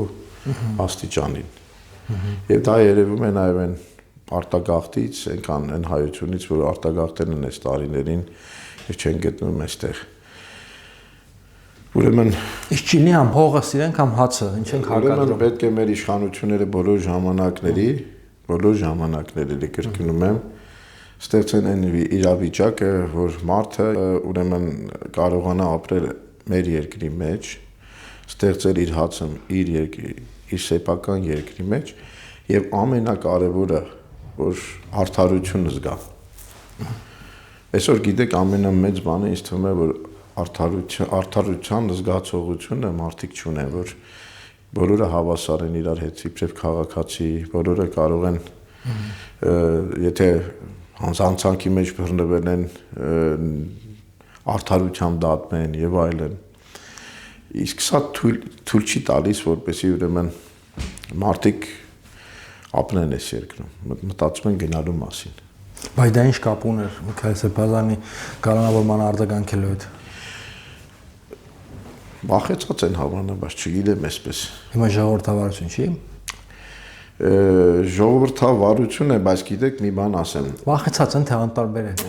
Չէ, ես կարծում եմ, որ անտարբեր չեն, հիմա սպասում են ինչ-որ բանի։ Սպասում են ինչ-որ բանի, անտարբեր չեն, որտեղ մարդիկ, բայց չեն ուզում խոսել դրա մասին։ Խոսակցություններ են շրջանառվում, որ Գարեգին II-ը իր մտերիմ հոգևորականներին ծառայության է նշանակում Երևանում, ուրիշ լավ տեղերում, որ իրանք ավելի ապահով լինեն, չէ՞ որ այնտեղ մարդիկ շատ են, մեծ քաղաք է, շատ ծառայություն, շատ փող, իսկ ում որ չի սիրում կամ անտարբեր է, ուղարկում է հեռու սարերը, Աշոտ, Քսյունիք եւ այլն ծանր պայմաններում ծառայելու։ Դուք ոնց որ այդ հիմա ձեզ մի հատ բան ասեմ։ սիրվածների կամ անտարբերների ցանկում եք։ Չէ, ես սիրվածների երևի թե ցանկում եմ, բայց ես տարբեր տեղեր եմ ծառայել։ Դեռ Սարգսակ ժամանակից ես օրինակ Վանաձոր քաղաքում եմ ծառայել, հիմնել եմ Գուգարաց թեմի երիտասարդական կառույցը եկեղեցու այդ տարիներին։ Ուրեմն էլի այդ լավ կամ վատ տեղեր չկան ծառայության, եթե մեկը ծառայության է կոչվել էլի։ Օրինակ մենք վատ տեղ ասեմ։ Չէ, եթե դուք նկատի ունեք նյութական իմաստով, նախ բոլորը չեն կարող Երևանի այն եկեղեցիներում լինել, որտեղ որ կամ չգիտեմ, որևէ այսպես ասած, բայց անարդար է տեղ։ Մարդկային ասած ով է որոշում։ Երևանում ապրողը ավելի լավ պայմաններում է, քան թե Ամասյանի ծառայողը։ Ես մի բան ասեմ, աշխարհում չի կարող հավասարություն լինել այս աշխարհի վրա։ Միշտ էլ ինչ որտեղ, բայց դա լավ կամ վատ լինելու հետ կապված չէ։ Եվ հետո լավ լինելն էլ կախված է քո ներքին զգացողությունից, այստեղ լավ է թե չէ։ Ես օրինակի համար ասում եմ Փառք Աստծո, որ ես այստեղ եմ ոչ թե Երևանում։ Ասեմ ինչի, որտեղ Երևանում է շատ գայթակղություններ կան, բաներ կան, որ ավելի որ այստեղ չկան, այո։ Իսկ ճիշտ է, որ Գարեգին II կաթողիկոսի դեմ դուրս են եկել հատկապես լավ տեղերում ծառայություն իրականացրած հոգևորականները։ Նայեք, այսինքն տեսեք օրինակ Տեր Արամը, Ստեփանավոր հիմա արդեն ասում են կաթողիկոսից տուն է ստացել, երբ ուզեց ծառայության վայրը լքել է գնացել Երևան եւ դուրս է եկել Գարեգին II-ի դեմ, բայց այստեղ այս ցուրտ տեղը տանջված Տեր նշանը դուրս չի եկել Գարեգին II-ի դեմ։ Կներեք տանջված չեմ, ես այսպես ասեմ, ես որովհետեւ իմ ծառայության վայրը չեմ պայմանավորել Վեհափար Հայրապետի նշանակմամբ։ Վեհափար Հայրապետը ինձ նշանակել է Շիրակի մարզ։ Վեհափար Հայրապետը կար ժամանակ ինձ նշանակել էր Եգիպտոս ծառայության, հա։ Ուրեմն այնպես չի որ ասենք, միտեղ պիտի նշանակվի վերջը, հա, մարդը։ Եվ քո ներքին զգացողությունից է դու դա իբրև պատիժ ես ընկալում, թե իբրև օրհնություն։ Ես շատ բաներ ասեմ, տարիների 25 տարվա արդեն հոգևորական եմ, որ նայում եմ, ասում եմ, որ ես զգում եմ, այսինքն այն բանը, որ Փառք Աստծո, Աստված, որ ինձ այս ճանապարհով է տարել եւ այս տեղերում եմ ես ծառայել եւ շատ բաներ ինձ համար լավ է այստեղ։ Ես ասում եմ ավելի վատ կարող է լինել, եթե ես լինեի, այսինքն նայած չափանիշը լավի ինչ, նյութականն եք համարում չափանիշը։ Այսինքն բնական է, որ եթե մեծ համայնք է, մեծ եկեղեցի է, ծեսեր կան, ասենք նյութականը լավ պիտի լինի, բայց բոլորը այդպես չեն կարող։ Ես բան ձեր մասին եմ մտածում։ Իմ մասին լավ է, չէ՞, իմ մասին մի մտածեք։ Մի քանի եկեղեցական հարց եմ ուզում տալ։ Ինչ է նշանակում տիրադավ։ Միքայել Սրբազանը գործատության մեջ դրեց այս բարարանային բառը, որը միգուցե ակտուալ էր եկեղեցում, բայց աշխարհիկ կյանքում ես չէի հանդիպել։ Առաջինը Յանից եմ լսել, Դե ըստ այն տարբեր շատերը իմաստներով կարելի հասկանալ։ Մի տիրոջ դավաճանողը, եթե Տերը Հիսուս Քրիստոսն է, այս իմաստով կարելի է օրինակ նայած ինչ նկատի ունես Տեր ասելով։ Բայց նաև Տեր է ծնողը, հասկանում եք, իմ Տերն է, չէ՞։ Երբ որ մեկը ծնող չունի, ասում է անտեր է։ Միքայել Սրբազանը տիրադավ ասելով նկատի ունի այն 10 եպիսկոպոսների։ Ես իհարկե չգիտեմ ինքը կոնկրետ որ իմաստով է այս բառը կիրառել, բայց կարծում եմ, որ այստեղ ամենայն հայոց կաթողիկոսի դեմ ելնելու, որ ծնողն է, այս իմաստով է կիրառել։ Այդ եպիսկոպոսներից մեկը հարցադրության ժամանակ արձագանքել էր, իդեպ, ասում էր, ով է Տերը, ամենայն հայոց կաթողիկոսը Տերը, Տերը Հիսուս Քրիստոսն է։ Մեր Տեր Հիսուս Դե Քրիստոսը։ ուրեմն ինչ ասեմ, ես գիտեք, այդ եպիսկոպոսները այսօր գործող եպիսկոպոսներն են, մեր սրբազաններն են։ Ուրեմն ես իրեն ձևով չպիտի պատասխանեմ, ուղղակի պիտի հարցնեմ այդ դեպքում ինչու է իրեն ամենայն հայոց կաթողիկոսին ամեն Կիրակի ասում Տեր Գարեգին երկրորդ։ Եվ աղոթում իր համար։ Ուրեմն Տեր եք, չէ՞ ճանաչում, որ ասում եք։ Եվ այսօր երբ որ չեք ասում, նշանակում է Տեր չեք ճանաչում։ Դա է տիրադավը։ Այդ իմաստով է հավանաբար, ոչ թե Աստծո իմաստով, աշխարհի վրա Իսկ նույնը չի։ բացարձակները Նույնը չի, ինչ կաթողիկոսին դավաճանել է, ինչ Աստծուն։ չէ։ Իհարկե մարդկային միտքը ամեն ինչ կարող է իրար հետ կապել, հա, բայց այնուամենայնիվ մեր եպիսկոպոսները Աստծուն չեն դավաճանել, բայց ամենայն 10 եպիսկոպոսները Աստծուն չեն դավաճանել։ Դե ելի եմ ասում, կարծում եմ, որ ոչ տիրոջը չեն դավաճանել, որտեղ իրենք քրիստոնյա են, բայց եթե իրենց այս արարքների մեջ, իրականության մեջ հակա ավետարանական, ավետարանի խոսքին հաներ կան,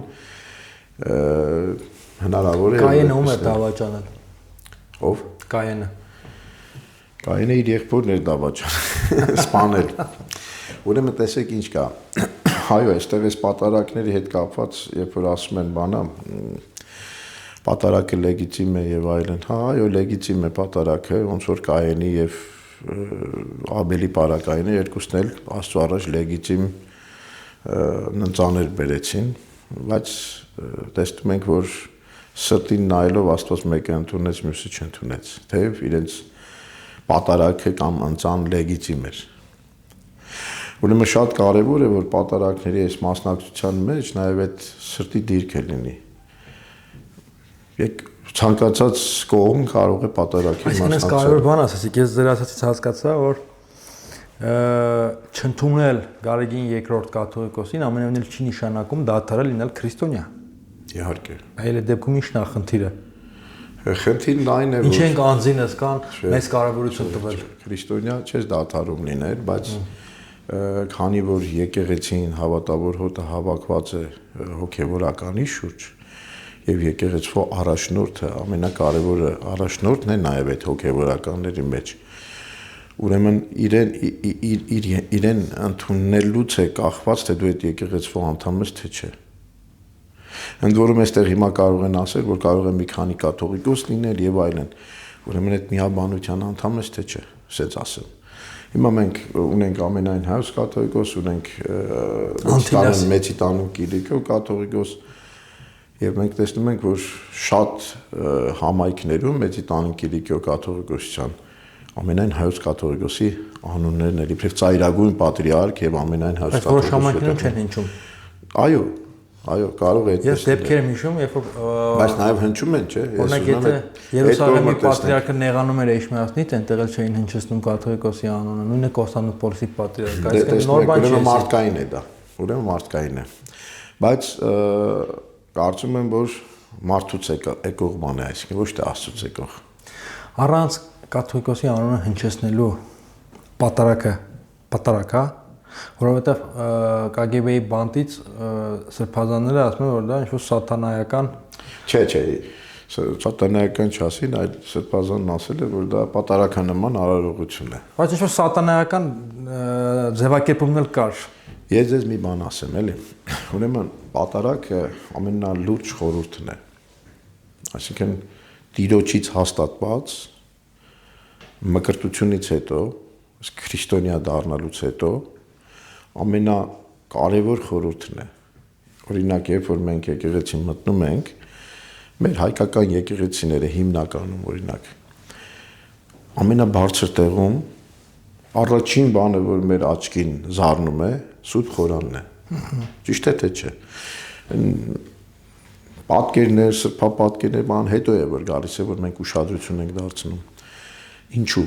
Սա աստվածաբանական մտածելակերպի արդյունք է, այսինքն ինչ որ բան կա այնտեղ, որ շատ կարևոր է։ Կարևոր է եկեղեցու համար։ Դա եկեղեցու սեղանն է, որտեղից մենք ճաշակում ենք Տիրոջ մարմինն ու արյունը, որ պատարակի ժամանակ Վերապրում եք վերջին ընթրիքը, հա։ Այո, ոչ վերապրում եք, շարունակվում է այդ ընթրիքը, որին մասնակից ենք լինում մեզ։ Պարզապես այդ շնորհը գալիս հասնում է մեզ հիմա այս ժամանակի մեջ եւ այս տարածքում։ Այդ շնորհը սերնդեսերում դեպս շարժում է, ինչպես լույսը տարածության մեջ, չէ՞։ Ասենք հիմա ասում են աստղեր կան, որ չկան, բայց դեռ լույսը գալիս է։ Ես այդ լավ չեմ այդ բաներից, բայց դերերագի։ Աստղերի լույսը մենք երբ որ տեսնում ենք, իրանք արդեն մահացած են։ Հիմա այս ժամանակ եղած այդ մեծ խորհուրդը այսօր գալիս հասնում է մեզ ժամանակների այս 2000 տարիներ հետո։ Որտեղ մենք այստեղ ենք ծնվել այս ժամանակի այս տարածության մեջ։ Հիմա սա մի լուրջ խորհուրդ է, որ Տերն է հաստատել։ Տերը ասում է իմ փառքը ոչ մեկին չպիտի տամ։ Չեմ տա իմ փառքը որևէ մեկին։ Ուրեմն եւ պիտի մենք հասկանանք, որ մենք արժանի կարող ենք լինել այդ հաղորդությանը։ Ես այստեղ մի բան էի դուրս գրել, ուզում եմ ասեմ։ Ասում եմ պատարակի մեջ արտահայտվում ասում է եւ եւս հավատով եւ սրբությամբ կացու քաղոց առաջի սրբո սեղանույս, որ թարգմանվում է առավել հավատով եւ սրբությամբ կանգնենք այս սուրբ սեղանի աթոռի աղոթքի կանգնենք այս սուրբ սեղանի առաջ Աստծո ահով վախով երկյուղով ոչ թե խղճմտությամբ եւ գայթակղությամբ ոչ թե նենգությամբ խորամանկությամբ պատրանքներով խաբեությամբ թերհավատությամբ այլ ուղիղ վարքով պարզ մտքով միամիտ սրտով կատարյալ հավատով սիրով լցված լի եւ առատացած ամեն բարի գործերով կանգնենք աղոթքի այս Աստծո սուրբ սեղանի առաջ, որպեսզի գտնենք ողորմության շնորհը իր հայտնության եւ իր մյուս անգամ Տիրոջ գալստյան օրը մեր Տեր Հիսուս Քրիստոսի։ Ուրեմն այս բաները պետք է ունենալ պատարակի գալուց։ Գիտեք, ես որպեսզի պատարակը պատարակ լինի։ Պատարակը ոչ թե պատարական նման արարողություն լինի։ Մեր եկեղեցում կամ Հայաստանում, որտեղ որ քահանաներ կան, ամեն կիրակեր պատարակ է։ Եվ ես սա եմ ասում, որ պատարակին, եթե դու ուզում ես գալ, պայմանավոր ձևով չպիտի գաս։ Խղճմտանքդ պետք է քեզ ինչ թույլ տա, որ դու կանգնես պատարակին, որ արդարանաս, որբեսի սրբության կյանք ունենաս պատարակի միջոցով, որբեսի Տիրոջ մարմինը հոսելով քո ուրեմն մազանոթների մեջ քեզ կյանք տա։ Հիմա դա այս ամենը դուք ում եք ասում։ Ես ասում եմ բոլոր նրանք, ովքեր որ երբևէ որևէ տեղ պատարակ են գնում, ոչ թե այս ամենը առնելու համար, այլ գնում են ուղղակի մասնակից լինելու համար։ Կապ չունի դա այսօր վարչապետի հետ գնացողներն են, թե մարդիկ, ովքեր որ գալիս են եկեղեցի կիրակի օրերին, բայց ավանդույթի ուժով Ջեմանից հետո ծառայության եք անցել Վանաձորում։ Այո, Սարգսակ ժամանակ Վանաձորում։ Հետո գնացել եք Ամասիա։ Հա, այդ որտեղից գիտեք։ Ուրեմն, այսպես ասեմ, գնացել եք Ամասիա, որտեղ եկեղեցի չի եղել։ Ուրեմն դրանից հետո, երբ որ քահանա ոցվեցի, ազգային բանակ եմ ծառայության նշանակվել, ասկեն հայոց բանակ։ Այդ որ թվին։ Դա 2002 թվականն էր։ 2002 թվականին ես նշանակվել եմ Գյումրիում ծառայության, բանակային ծառայության։ Այն ժամանակ, հա։ Այո, նույն, հենց օծումից 40 կանցնելուց հետո Երիտասարդ եք դեր հայր, բայց սպիտակել եք։ հա, ուրեմն եկել եմ այստեղ ծառայության բանակում եւ 4 տարի եմ ծառայել, ոչ թե 2 տարի, այլ 4 տարի եմ ծառայել այստեղ, ինչքան որ կարողացել եմ։ Որպես հոգևորական։ Հա, այն ժամանակ ուրեմն կոչվում էր հոգևոր դաստիարակության գծով հրամանատարի տեղակալ, հա։ Դե մեր ծառայություն այդ տարիներին նաև այստեղ թեմում եմ ծառայել, զուգահեռաբար այսպես ասեմ, 7 վերք եկեղեցում եմ ծառայել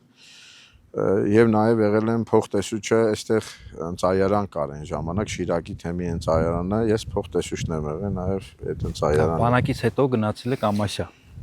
Բանակը վերջացնելուց հետո այո նշանակումներ պիտի լիներ եւ նշանակվել եմ Ամասիա, եղել եմ Ամասիայի առաջին քահանան, այսպես ասեմ։ Առաջին Եփանից սկսած առաջին անկախության շրջանում առաջին։ Ամասյան դե սովետական տարիներին է հիմնվել, հետեւաբար ընդհանրապես առաջին քահանան է Ամասիայի։ Չէ, Ամասիայում մինչև հիմա էլ եկեղեցի չկա։ Այսինքն դες նշանակել են որ գնաք այնտեղ եկեղեցի այդ հիմնեք, հա։ Ուրեմն երկար տարիներ մեր սրբազանը ուզում էր որ դե ինքը ուզում էր որ բոլոր շրջաններում իր հովության ուրեմն թեմի տարածքում հովություններ է կամաց ստեղծում եւ շատ առաջին իր երազանքը ըստ իր խոսքերի 8 տարի Ամասիա ուղարկելն էր։ Ահա։ Եվ երբ որ ես եկա, նշանակվեցի այստեղ, ասեց պիտի գնաս Ամասիա։ Ասիկ գնամ, սկզբից զարմացավ, չէր սպասում որ այդպես հակառակն է եւ մարդ մերժել է, հա։ Դե հիմա չկար որ մերժեր, այսինքն քահանա թեմ չէր գալիս։ Ես 6-րդն եմ թվով, սովետական տարիներից հետո որ նշանակվել եմ, թվով հիմա 20-ից ավելի քահանաներ կան, այն ժամանակ 6-րդն էր։ Լավ, այսինքն Ամասիայում քրիստոնեական դրոշակը առաջինը դուք եք դրել։ Այո, երևի չեմ ուզում այսպես բարձր խոսքեր ասել, իրենք ավելի լավ կվկայեն, այսինքն գիտեն, մինչև հիմա ես արդեն մոտ 10-15 տարի ավելի Ամասիայում չեմ։ Հիշում են, այո, եւ այդ լավագույն, ասենք ինձ համար վարձատրություն է ժողովրդի հիշողությունը։ Բայց վերջը Ամասյան եկեղեցի ունեցա։ Չէ, Ամասյան եկեղեցի չուներ այդ տարիներին, որ ես գնացի, ասենք ժողովրդի վիճակն էլ այսպեսին էր մոտավորապես, էլի։ Դե գնացի, պիտի ծանոթանամ հարևաններ, Վարչով տուն վերցրեցի։ Այդ Վարչով հարևանին գնացի Վարչով տնից հարևանին առաջի օրը ծանոթանամ եւ այն վերջ մարդկանց մեջ պիտի մտնես եւ այլն գնացի եւ այսպես իրենք մարանի նման տեղ ունեն այնտեղ են հավաքվում այդ բանը վառարանը վառում տակեր այդտեղ եւ այլն գնացի մտանես ասի բարի ձեզ բան հոգեվորական իզգեսներով նայեց ինձ գլուխը բարձրացեց ասեց դու որ աղանդից ես Այդ ժամանակ շատ էին, հա։ Հա, դե այնտեղ արդեն մեզանից առաջ որոշ այդպես շարժումներ կային։ Ես էլ ոնց որ նորն եմ։ Ես չի հասկանում, որ եկել։ Դե ասում եմ, այդ հոգևոր այդ վիճակը այդպեսին էր, այսպես ասեմ։ Եվ այնտեղ Ամասիայում ես եկեղեցի չունեի, տունը վարձած էր, հավաքվելու տեղ չկար։ Ծես ոնց էի անում, եթե եկեղեցի չկար։ Ուրեմն կամաց, հա, ասեմ, ծես ոնց է անում, որտեվ ես ոնց որ քահանակիչ կար թեմում մեր ընկերները Գյումրիից երբեմն ուրեմն բան են անում հեռախոսը վերցնում են կանչում են անում էին տեսա վերադառնում էի Գյումրիում էի հիմնականում անում վերադառնում էի ուրեմն Ամասիա իմ ծառայությանը այնտեղ Կիրակտորիա դպրոց ստեղծեցինք առաջին պատարակս մշակույթի պալատում եղավ տեղ չկար կարելի է դե օրնված քարի վրա ասենք օրնված վեմ քարի վրա պատարակ կարող ես անել որևէ միտեղ բայց այդ էր հնարավորությունը հետո սկսեցին երեխաներին հավաքել Եվ այդպես կամաց եկավ հասունացավ մի շրջան, երբ որ իշենք մեզ նվիրեց Օրմացիկ վարչապետը Անդրանիկ Մարգարյանը եւ այդ շենքում այսպես սկսեցին կազմավորել եկեղեցանման մի տեղ, մի մատուր, Սուրբ Գևորգ է օծվեց եւ Կիրակնորիա դպրոց, այսպեսի մի բաներ կահավորեցինք, մի փոքր եւ այդպես հոգեվոր կյանքը, բայց արդեն դրանից հետո ինձ ուրեմն ծառայության ուղարկեցին Եգիպտոս ամենացուրտ տեղից ամենատակ տեղը Հայ առաքելական եկեղեցին ով է ստեղծել Հիսուս Քրիստոսն է եկեղեցու հիմնադիրը Բայց մենք ունենք նաև երկրի վրա քարոզող տարածողներ, երկու առաքյալներ, 4-ը ունենք, բայց երկուսին գիտենք մենք, որ Հայաստան պատմական, այսպես ասեմ, Այն միշտորեն կրծել առաքյալներ են, դրա համար չենք հիշում։ Չէ, ոչ թե կրծել են, ուղղակի իրենք անցել են Հայաստանով, ինչ որ տարածքներով, մեծ կամ փոքր հայքի տարածքներով։ Այս ինձ թվաց նահատակների հետ հասկացա։ Նրանք ովքեր որ Տիրոջ կողմից ուղարկվեցին, Թադեոս եւ Բարդոմեոս առաքյալներն են, եւ որոնք նահատակություն առան նաեւ մեր երկրում։ Եվ հիմա ճիշտ է իրենց գերեզմանները էլի հայկական մեր տաճարների մեջ Թադեի վանքում Պարսկաստանի տարածքներ, բայց ասենք միևնույն է իրենք են հիմնադիրները այս իմաստով, բայց քրիստոնեական եկեղեցու հիմնադիր Հիսուս Քրիստոսն է։ Թե Տրթատ մեծը։ Չէ։ Տրթատ մեծին մենք կոչում ենք ուրեմն եւ Գրիգոր Լուսավորչի, ավելի ճիշտ Գրիգոր Լուսավորչի մենք երկրորդ լուսավորիչներ են կոչում։ Առաջի լուսավորիչները Թադեոս եւ Բարդոմեոսն են։ Տրթատ մեծը թագավորն էր, որը ինքն է չէ ընդունել, որ ինքը չընդուներ հայոց աշխարհում քրիստոնեությունը չէր լինի։ Չէ, քրիստոնեությունը հայոց աշխարհում կար։ Մենք ունենք մինչև Գրիգոր Լուսավորչի 10 հայրապետներ ենք ունեցել։ Հա, որոնք չեն կոչվել կաթողիկոս։ Պաշտոնական չէր, հալածվում էին։ Հա, եկեղեցին հալածանքի մեջ էր եկեղեցի, ինչ տարբերություն։ Իսկ լավ օրերը կարող է ունենա, վատ օրերը ունենա։ Բայց ինչի չեք ուզում որ պետությունը լինի հիմնադիր։ Իշխանության կողմից եմ հարցը տալիս։ Չէ, պետությունը չի կարող լինել, որովհետև սա մի քիչ, գիտեք, բանի աթեիստական են բանին են նման, որ ես մի երկու գիրք տենց կարդացել եմ աթեիզմի, ասում եմ կրոնը հաշիշ է եւ ստեղծված է մասաներին կառավարելու համար։ Մոտավորապես սրա նման է, բայց ճշմարտությունն անն է, որ մարդիկ չեն ստեղծել եկեղեցին։ Առաքյալները տարածողներն են եղել այդ ճշմարտության եւ եկեղեցի հաստատողներն են եղել կանոնների մեջ, որտեղ Հիսուս տվել է այդ իշխանությունը իրենք դա անելու եպիսկոպոսներ ձեռնադրել կառույց իբրև։ Դա Տրթատը լավ ինչ որ դեր խաղացել է։ Այո, աջակից է եղել եւ Երանի թե մեր իշխանավորներն այդ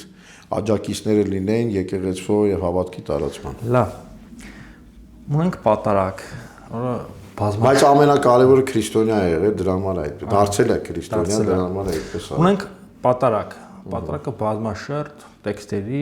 գործողությունների մի հատ ամբողջություն է համակարգը։ Ոնց է վերաբերվում, որ պատարակից առաջ է պատարակից հետո եկեղեցում հնչի Հայաստանի Հանրապետության հիմնը։ Հիմնը երգենք, հետո անցնենք պատարակին։ Ինչի համար։ Թող ասեն ինչի համար։ Ես ասեմ, կա տեսակետ, որ մեր եկեղեցին չի սիրում հայկական պետությունը, չի ուզում։ Իրեն դիտարկում է որպես իրեն մրցակից, իրենից իշխանությունը վերցրած եւ հակապետական եկեղեցի է։ Եվ հիմա դրա համար իշխանությունը ուզում է եկեղեցին դարձնի պետական մտածողությամբ կառույց։ Եթե մենք նայենք մեր պատարակի տեքստը, որ դու հիշատակեցիր, ամենայն հայոց կաթողիկոսի անունն եւ առաջնորդի անունը հիշատակելուց անմիջապես հետո մենք աղոթում ենք Հայաստանի Հանրապետության, այսօր նաեւ Արցախի Հանրապետության համար եւ աղթելով, որ շինություն ունենա, անսասանություն ունենա, իսկ պատարակի ամենավերջում մենք անկախ ամեն ինչից աղոթում ենք նաեւ հավատավոր թագավորների, իշխանների եւ իշխանությունների։ Տրթատ մեծի անունը տալիս եք պատարակում։ Ոչ, չեք տալիս։ Չէ։ Այնտեղ կան կա պատարակի հիշատակությունը կա։ Ուզում ասել, բա օրվա երկրի ղեկավարի անունը ինչի չեք տալի պատարակի։ Ուրեմն մենք անուն չենք տալիս, որտեվ եթե Տրթատ թագավորը սուրբ է կամ Գրիգոր Լուսավորչը սուրբ է, ոչ մեկ կանոնական սուրբ դեռ չի հռչակել Նիկոլ Փաշինյանին, հետեւաբար այնտեղ պատարակի սրբերի անուններն են հիշատակում։ Լավ, ինքը մարդ է, գուցե քրիստոնյա, բայց մարդ է։ Իր անունը չեք տա, այսինքն։ Այո, դա չի նշանակում։ Հետո գիտեք, մի շատ կարևոր բան կա։ Ինքը առաջնորդն է մեր եկեղեցու, գլուխն է, հայրն է, ոնց բացատրեմ։ Հիմա տեսեք, ես մի բան ասեմ, չթողեցիք ասեմ, պատարակի վերջում էլ ասում ենք, ուրեմն աղոթում ենք հավատավոր թագավորների, իշխանների եւ իշխանությունների համար։ Այնպես որ այդպես չի, մենք մեր իշխանությունների համար աղոթում ենք պատարակի միշտ, ուշադիր եք։ Բա օրհներքը ինչով է խանգարում, լավ է։ Դե գիտեք ինչ, պետական օրենքը, չգիտեմ, այս օրենքին ծանոթ չեմ, թե պետական օրենքը որտեղ պիտի երկվի եւ երբ պիտի երկվի։ Դա սահմանված է Բայց ես եթե սահմանված է օրենքով, կարծեմ այդ օրենքի մեջ չկա գրված, որ եկեղեցիներում պիտի երկվի։ Բացի դրանից էլ ինձ համար զարմանալի է, երբ որ այսօր օրենքը չի հնչում օրվա սկզբին պետական հեռուստատեսությունների եւ ոնց որ մի ժամանակ կար, ճիշտ է սխալ էր չգիտեմ, բայց զարմանալի ինձ համար որ չի հնչում պետական այս կառույցներում, հա, եւ պիտի հնչի եկեղեցում։ Կամ նոր տարվան հիշում եմ։ Եվ պիտի հնչի ընդհանրենք եկեղեցում։ Չգիտեմ ինչ նկատի ունի այսօրվա վարչապետը։ Ինչ-որ հետաքրքիր կլինի էլի, ինչ-որ քրիստոնեական պետական արժեքների միահյուսում է առաջարկում։ Գիտեք ինչ, ես չեմ կարծում, որ եկեղեցին պետք է նախարարության նման մի կառույց դառնա։ Հենց այդ է ուզում հարցնել, եկեղեցին ում պետք է ենթարկվի։ Աստծուն։ Ուրեմն իսկ երկրի վրա տեսեք, մենք այսպես թե այնպես իբրև քաղաքացիներ օրենքի սահմաններում ենթարկում ենք մեր իշխանություններին։ Մենք չենք կարող չենթարկվել որևէ ժամանակներում։ Ինչպես որ բայց մի կարևոր բան կա։ Օրինակի համար խղճի ազատության օրենքի մեջ ասում է, եթե հանկարծ հակասում է այս կամ այն կրոնական կազմակերպությունների, այսինքն տեսանկյունը ինչ որ օրենքների, այլընտրանքային ինչ որ մի բան է որոշում, ինչպես որ այսօր ունենք կրոնական ուղղություններ, այսինքն պետությունը մեզ, չէ, ովքեր որ այլընտրանքային ծառայության մեջ են եւ այլ, չթեև պետության օրենքով բոլորը պիտի գնան բանակ ծառայելու եւ այլն, չէ։ Ուրեմն մենք էլ Աստծուն մենք պիտի սիրենք մեր երկիրը։ Ես պետությունն արամ ասեմ նաև պետությունը, բայց ես ուզում եմ ասեմ նաև հայրենիքը մեր պիտի սիրենք, որը այս պետությունից են մեծ է։ Բայց մեր մոտեցումը ըստ Աստվածաշնչի վերաբերմունքը պիտի ձևավորվի Աստծու եւ իր խոսքին չհակասելու ուրեմն այդ սահմանների մեջ։ Եվ այո, որտեղ որ պետությունը իմ ազատության վրա, խղճի ազատության, իմ հավատքի վրա, այդ հավատքի կործանման, որ չեմ ասում, որ այդպես է, բայց ասենք երբ որ որևէ պետություն սկսի բռնանալ, ուրեմն ես պիտի Աստծուն ընտրեմ։ Լավ էր Եգիպտոսում։ Փառք Աստծո, շատ լավ ունենք Կահիրեի։ Այնտեղ գոնե հայկական եկեղեցի կա։ Մի քանի եկեղեցիներ կան։ Մեծ եկեղեցին Գրիգոր Լուսավորիչ եկեղեցին է 1903 թվականին կառուցված։ Սկանչելի Լևոն Նաֆիլյան ճարտարապետի, որ նաև շատ նման է այդ նախշերի մեջ նաև ուրեմն Ֆրանսիայի մեր եկեղեցին եւ Լոնդոնի եկեղեցին նույն ճարտարապետի բան։ Մեր սկայական եկեղեցի է։ Բայց ինչի հենց ձեզ Եգիպտոս։ Այնտեղ է պետք է որպես գնահատական ամասային տանջվելու։ Գնահատականի խնդիր չէր։ Գիտեք ինչպես է մեր համայնքներին էլ մայրաթորը վերջ-վերջո հոգեվորականներ նշանակում այնտեղի հոգեվորականը տեղափոխվել էր եւ պետք է վերջ-վերջո հոգեվորական ունենար ինձ այն վեհապարը ինձ էր նախընտրի կամ տեսել ասել էր որ թող ծառայեն 2 տարի գրեթե 3 տարի այդպես ասեմ ծառայություն ունեցա Եգիպտոսում շատ լավ հայկական համայնք ունենք փոքր բայց լավ հայկական համայնք ունենք արաբերեն սովորեցիք քիչ այսինքն եթե մի քիչ մնայք սովորեի ավելի հիմնովին բայց հետ կանչեսին այո գիտեք ինչ ինձ ժամանակավորապես է ես նշանակված այսինքն ինձ իրավունք էր տրված հիշեցնել իմ մասին մի 3 տարի հետո հիշեցրեցի եւ ուզում եի ասեմ խնդիր չեմ ունեցել իրոք այնտեղ ծառայությունը շատ լավ է ուզում եք հետ գայեք հա այո գիտեք ինչ ես կարոտում եի այն որ հողի մասին է որ ասում եք Շիրակը ես կարոտում եի օրինակի համար տարօրինակ բան էր այստեղ ցուրտ է ասում եք ամասյայում ցուրտ էր եւ ես այնտեղ կարոտում եի որ ոտքս սառույցի վրա դնեմ եւ քայլեմ օրինակի համար ձմեռ լիներ, չկար, անձրևը չկար, այսպես է։ Կապույտ երկնքին է կարոտում, այնտեղ կապույտ երկինք չկար։ Ծով կա, ձեր հայր։ Դե Ծով գնում եք։ կոմֆորտի բանն է, այո, հնարավորությունը կար գնալու։ Եվ այդ տարիներին այո, երկու ծովերն է գնացել եմ։ Ինչ երկրական։ Այսինքն ավելի, ասես ասեմ, եթե մելի մարդկային բաներով վերցնենք, անհամեմատ վիճակ էր այստեղի եւ այնտեղի ապրուստի իմաստով։ Բայց այնուամենայնիվ ուրեմն կարոտում էի Թալինի այդ ճանապարհի այս կանաչներին չորացած, ման տարօրինակ քարեր կար, որ հիշում էի, որ գնաց եկել է եւ ուզում էի նաեւ չնայած մենք այնտեղ հայկական դպրոցներ էլ ունենք, հա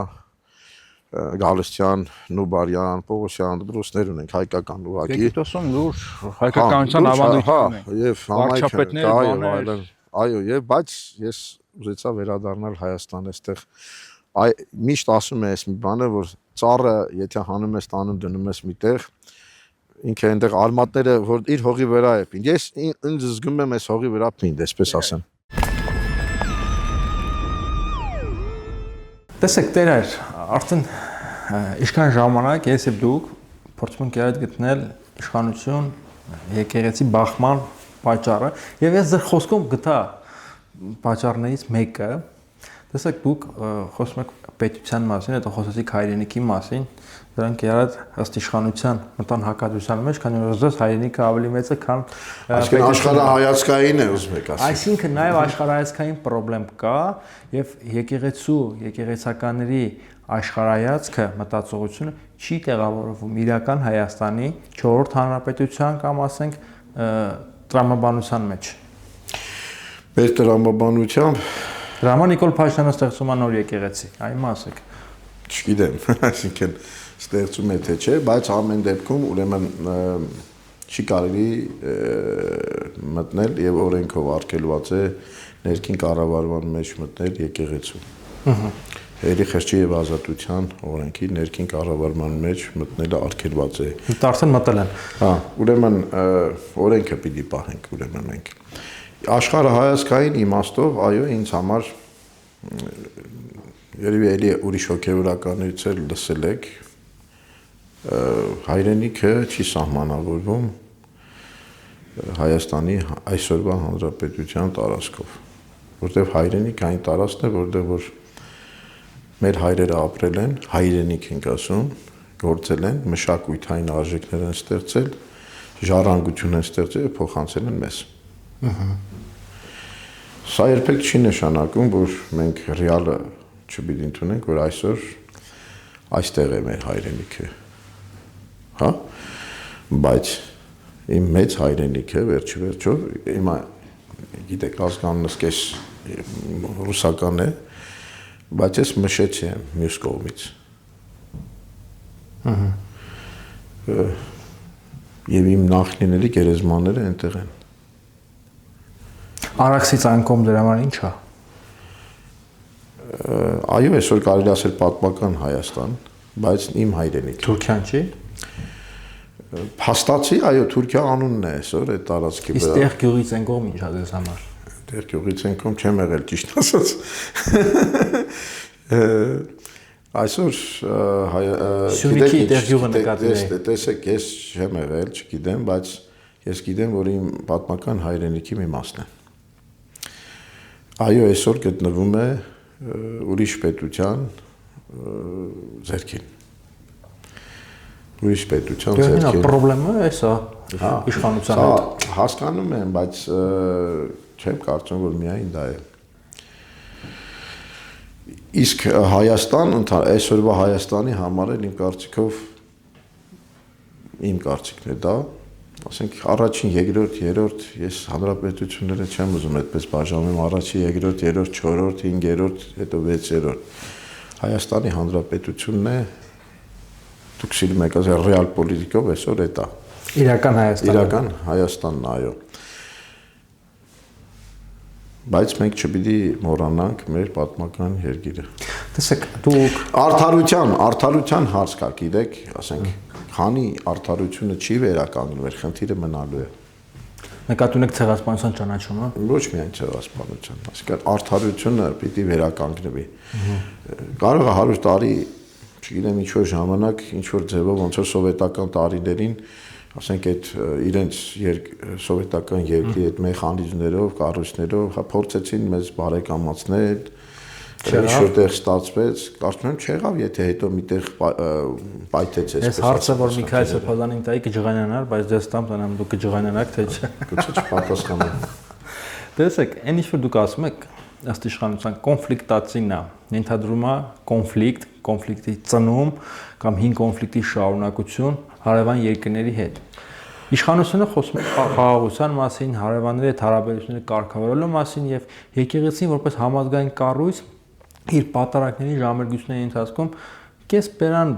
ոչինչ չի ասում խաղաղության մասին, անհրաժեշտ է խաղաղություն, անհրաժեշտ է դադարեցնել կոնֆլիկտը։ Մենք ասում ենք խաղաղություն Բարքեվի ամենայն աշխարհի եկեղեցիած քահանայի վերացական մի րոպե։ Մենք աղոթում ենք այդ խաղաղության համար եւ խաղաղությունը ներքին վիճակ է իրականության մեջ։ Այսինքն օրինակի համար Քրիստոսի խաղաղությունը կապ չունի արտաքին որևէ բանի հետ։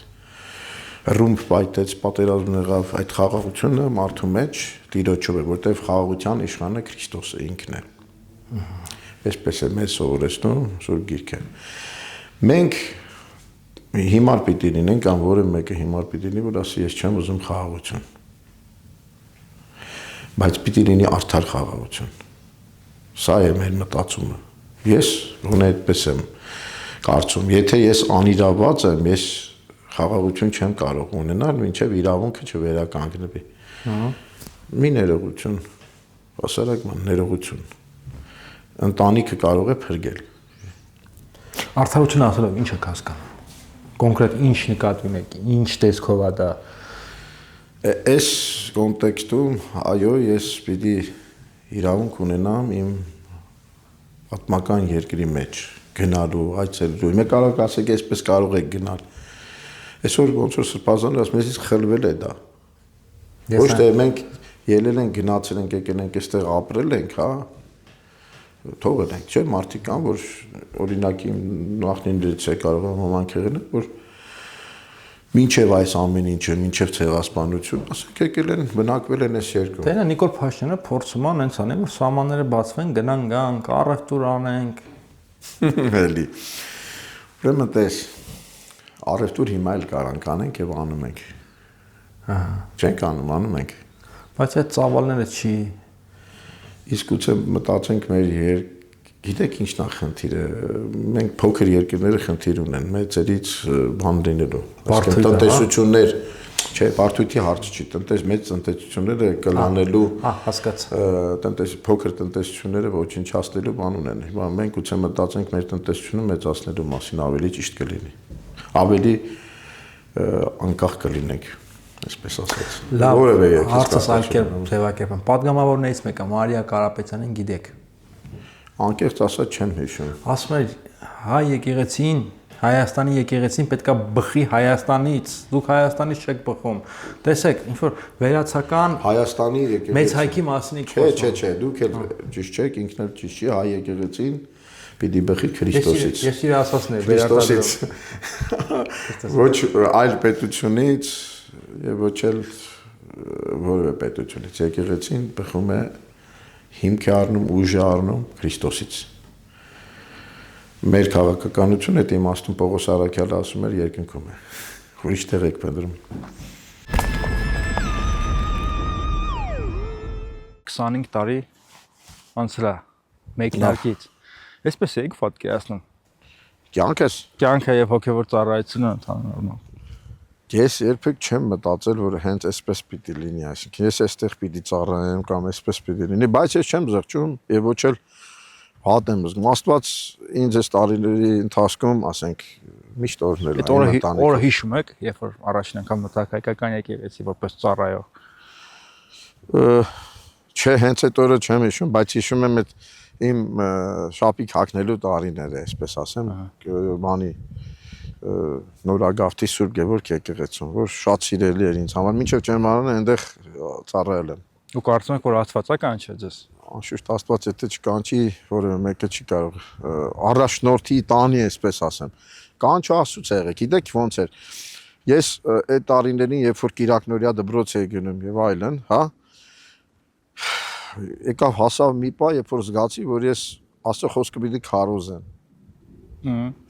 Աշխարհական մարդ եմ եւ այդպես պատկերացրի, արդեն մեծացել էի։ Արդեն դպրոց էի ավարտում եւ այլն։ Եվ ասացի, որ գիտեք, եթե ես Աստծո խոսքը պիտի քարոզեմ, եթե պիտի ես հոգեվոր ասպարեզի մեջ լինեմ, ուրեմն ես պիտի գնամ ճեմարան։ Այլապես կարող է լինել աշխարհական ինչ-որ քարոզիչ եւ այլն, բայց ասի ոչ, ես պիտի գնամ ճեմարանական բարքերի մասին ճիշտ են պատմում, մանկապողծություն, սեռական հարաբերություններ, չգիտեմ, կներեք, որ վերարտադրվում են, բայց հիմա շատ են խոսում։ Գիտեք, Անառողջ բարքերի մասին են խոսում։ Դեք ինչ, նայած ինչ ես համարում։ Ես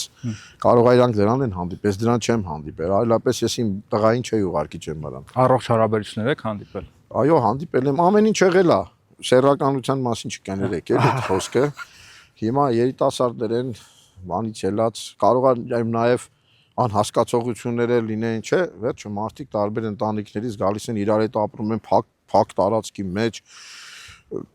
մի քիչ կարող է բարկանանել, մի բան է դուրս չկա, նեն չի որ ամեն ինչ այսպես, եթե այդպես լիներ դրախտում կլինենք։ Ուրեմն ամեն խնդիրներ էլ կարող է լինեն հարաբերությունների մեջ։ Ինչպես որ նորմալ է, բոլորը գիշերօթիկ հոմնանին չէի ուղարկի այնտեղ։ Այո, եթե այդպես լիներ, չէի ուզի որ այդպես լիներ։ Եվ եթե ինչի՞ պիտի ուղարկի այնտեղ։ Գիտեք, հետո բայց մի այսպիսի բան էլ կա, էլի ամեն ինչ չէ որ պիտի խոսվի։ Կարող է անհասկացողություններ լինեն, բայց ինձ հարթվել ամեն ինչ լուծվել է եւ այլն։ Այն մնացած բաների համար էլ ես ոչ մեկի մարդու ներսից է կախված։ Բայց ես մի բան գիտեմ, որ Աստված մաքրում է։ Գիտեք, ինչ ճեմարան եկողներից շատեր այն տարիներին նամանավանդ, այսպես ասեմ, որովհետեւ այնտեղ գնահատում էր քննությունը հետ ոնց էս անցել, ինչ միավոր ես ունեցել։ Եվ կար նաև տարեկետման այդ բանը, տարեկետում կար, հիմա չկա տարեկետումը։ Ուրեմն երբեմն շատ մարդիկ, որ ինչ որ բուհից կտրվել էին, միավորները բավականացնում էր, գալիս էին։ Եվ գալիս էին ճեմարան, եւ չգիտեմ ինչ, ամեն տեսակի մարդիկ կան, էլի։ Բայց ես մի բան եմ տեսել տարիների ընթացքում, որ դրանք ովքեր որ այդպես պատահաբար հայտնվել են ճեմարանում, պատահաբար էլ դուրս են եկել ճեմարանից։ Կամ ոչ պատահաբար։ Ոնց որ կասեր Օրմանյանը ժամանակը բերում է, ժամանակը իրենց տարել է եւ իրենք հոգեվորական չեն դարել։ Հասկանալի։ Այսինքն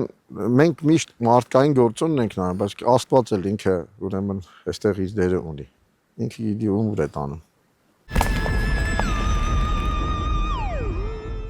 Բոլորովին վերջերս, այսինքն մի քանի օր առաջ, երբ որ Արամ առաջին կաթողիկոսը Մեծիտան Կիլիկիո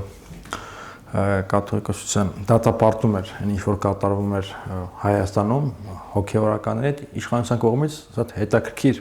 չէ, Արամ առաջինը դատապարտում է այդ պարակտման փորձերը եկեղեցու, իշխանության կողմից էլ ասում են, որ առաջին պարակտողը դու ես, այսինքն Անտիլիասի կաթողիկոսության գոյությունը իշխանությունը դիտարկում է պարակտում։ Չէ, կարծում եմ կաթողիկոսությունները պետք է միավորվեն։ Գիտեք ինչ ամեն ինչի մեջ ժամանակ կա եւ ամեն ինչի մեջ եթե պարակտվածություն կա հենց այդ կուսակցությունների պատճառով ա եղել։ Հա, ես կարծում եմ ումնում եկեղեցին ներքին իմաստով պարակտված չէ մեր հոգեվոր կյանքի մեջ, մեր եղբայրության, մեր սիրո, մեր միասնության մեջ մեր աթոռները 4 նվիրապետական աթոռներ ունենք եւ բոլորն է պատրիարքներ են, գիտեք։ Բայց մեկը ծայրագուն չէ։ Մեկն է ծայրագուն, այո, իրանք են ընդունում։ Մենք պարակտված չենք, մենք նույն եկեղեցին ենք։ Այդ եկեղեցու անդամ եթե լինեն, հասկանան որ պարակտված չենք։ Այսինքն նորմալ է։ Չէ, կարա լինի հիմա, գիտեք ինչ, ուղղափառ եկեղեցիներն էլ, չէ, 16 եկեղեցիներ կան, այդ նորմալ է, այսինքն եկեղեցին։ Հա, իրանց ուրիշ սիստեմ է։ Վերջո ես ձեզ մի բան ասեմ, էլի, ասենք մի այսպիսի բան ասեմ, ավելի ճիշտ, մի հավատավոր անձնավորություն կար, ասում էր, որ այս պատերը, որ կա եկեղեցիների միջև, մարդկանց ստեղծած, մինչև երկինք չեն հասնում, որտեղ վերջանում են։ Այդ ուղղափառ եկեղեցիների օրինակը շատ լավ բերեցիք եւ ի վնաս ձեր հայր։ Ինչի՞։ Որտեղ դրանք ինքնավար եկեղեցիներ են, տեսեք, առանձնացել են, բյուզանդական եկեղեցուց ինքը շատ լավ ձևախեղված եմ Մեր ասում։ պատրիարքություններն Եվ ամեն երկրում ստեղծվել է ինքնավարություն։ ամեն երկրում ստեղծվել է ազգային եկեղեցի, բուլղարական եկեղեցի, սերբական եկեղեցի։ Չէ, ուրեմն մեր պատրիարքություններն Այդ եկեղեցիները բխում են այդ պետություններից, իսկ մեր եկեղեցին չէ։ Ով ասում, ազգային ախր մենք մեր կոչում է հայ առաքելական եկեղեցի։ Ասում ենք նաև Հայաստանյայից, բայց ոչ թե հասկանում ենք հայաստանցիների հայ ժողովուրդն է հայաստանյաց։ Հասկացա։ Հայերի եկեղեցին։ Երբ ասում եք մեր եկեղեցին պարակտված չի։ Բայց ոնց պարակտված չի, բայց 10 եպիսկոպոսները ովքեր են։ Դե գիտեք, ժամանակը ցույց կտա։ Մենք էլ դա ենք ասում, որ պետք չի եկեղեցին պարակտել։ Անհասկացողություններ կարող ենք ունենալ։ Հիմա ասում են մենք չենք պարակտում, մենք էլ ենք ուզում, որ եկեղեցին մաքրվի, բայց մեր ընտանիքի հարցերը մենք մեր ներս պիտի լուծենք։ Որևէ արտաքին ազդեցությամբ եկեղեցին չի մաքրվի։ Իսկ կարող ավելի ուժեղանա։ Եկեղեցին, այսինքն ասում են հալածանքները եկեղեցուն ուժեղացնում են։ Հալածանքներ չեն։ Մի ցավոք սրտի է ճանապարհին, այսինքն երևում է ով է։ Այսինքն ոչ թե ցավոք սրտի է, այլ այս ճանապարհով գնալով կարանք շատ վնասել հասցնենք, այդ եմ ասում։ Այսինքն կարող է Եթե մենք մեր հարցերը մեր տան մեջ լուծենք, շատ ավելի ճիշտ կլինի։ Իսկ կարող է ստեղծվել այնպիսի իրավիճակ, որ հայ առաքելական եկեղեցին այլևս երբեք չլինի այն, ինչ որ եղել է 1700 տարի առաջ։ Փոխվի։ Տեսեք։ Կործանվի։ Չէ։ Ուրեմն Սուրբ Գիրքն ասում է, որ Քրիստոս երբ որ ասում է, ես իմ եկեղեցին կհիմնեմ, այդ եկեղեցու մի մասն էլ մեր եկեղեցին է, հայ առաքելական եկեղեցին է։ Ասում է դժողքի դռները չպիտի հաղթեն իրեն։ Այնպես որ մենք այդ հավատը ունենք, այդ տեսիլքը ունենք, մենք ունենք նաև տեսիլք աշխարհի վաղճանի մասին, այսպես Ներսես մեծի տեսիլքը, որտեղ մենք տեսնում ենք, որ հայ եկեղեցին լինելու է։ Մենք հավատում ենք, որ Աստված հայտնություններ տալիս է եւ մեր սրբերի միջոցով տվել է մեզ եւ մենք գիտենք, որ զորավոր եկեղեցի ենք ունենալու եւ զորավոր նաեւ հայրենիք։ Ես ձեզ ասեմ։ Ներսես մեծի, որը զավակ ուներ։ Չէ, դե գիտեք ինչ, ել եմ կրկնում, Ներսես մեծն է զավակ ուներ, Գրիգոր Լուսավորիչն է զավակ ուներ, դա բան չի։ Դա ներքին կանոնադրությամբ հաստատված է ինչ պատճառով կուսակրոնություն է, որը կարող է եւ եկեղեցին հավաքվել, ոնց որ ասեցի, ուսումնասիրել թե արդյոք ավելի ճիշտ չի այսպես։ Աստիշատի ժողով արեք։ Աստիշատի չի լինի, ինչ մազնի կլինի, բայց ասենք դա լուծելի հարց է եկեղեցու։ Այդ արդեն քննարկել ենք, դրան չգնա։ Լուծելի հարց է։ Տերյալ ջան, շնորհակալ եմ։ Խնդրեմ։ Ես եմ շնորհակալ։ Հրաշալի զրույց էր։ Լուսամ։ Կհանդիպենք, լավ եղեք։ Լավ եղեք։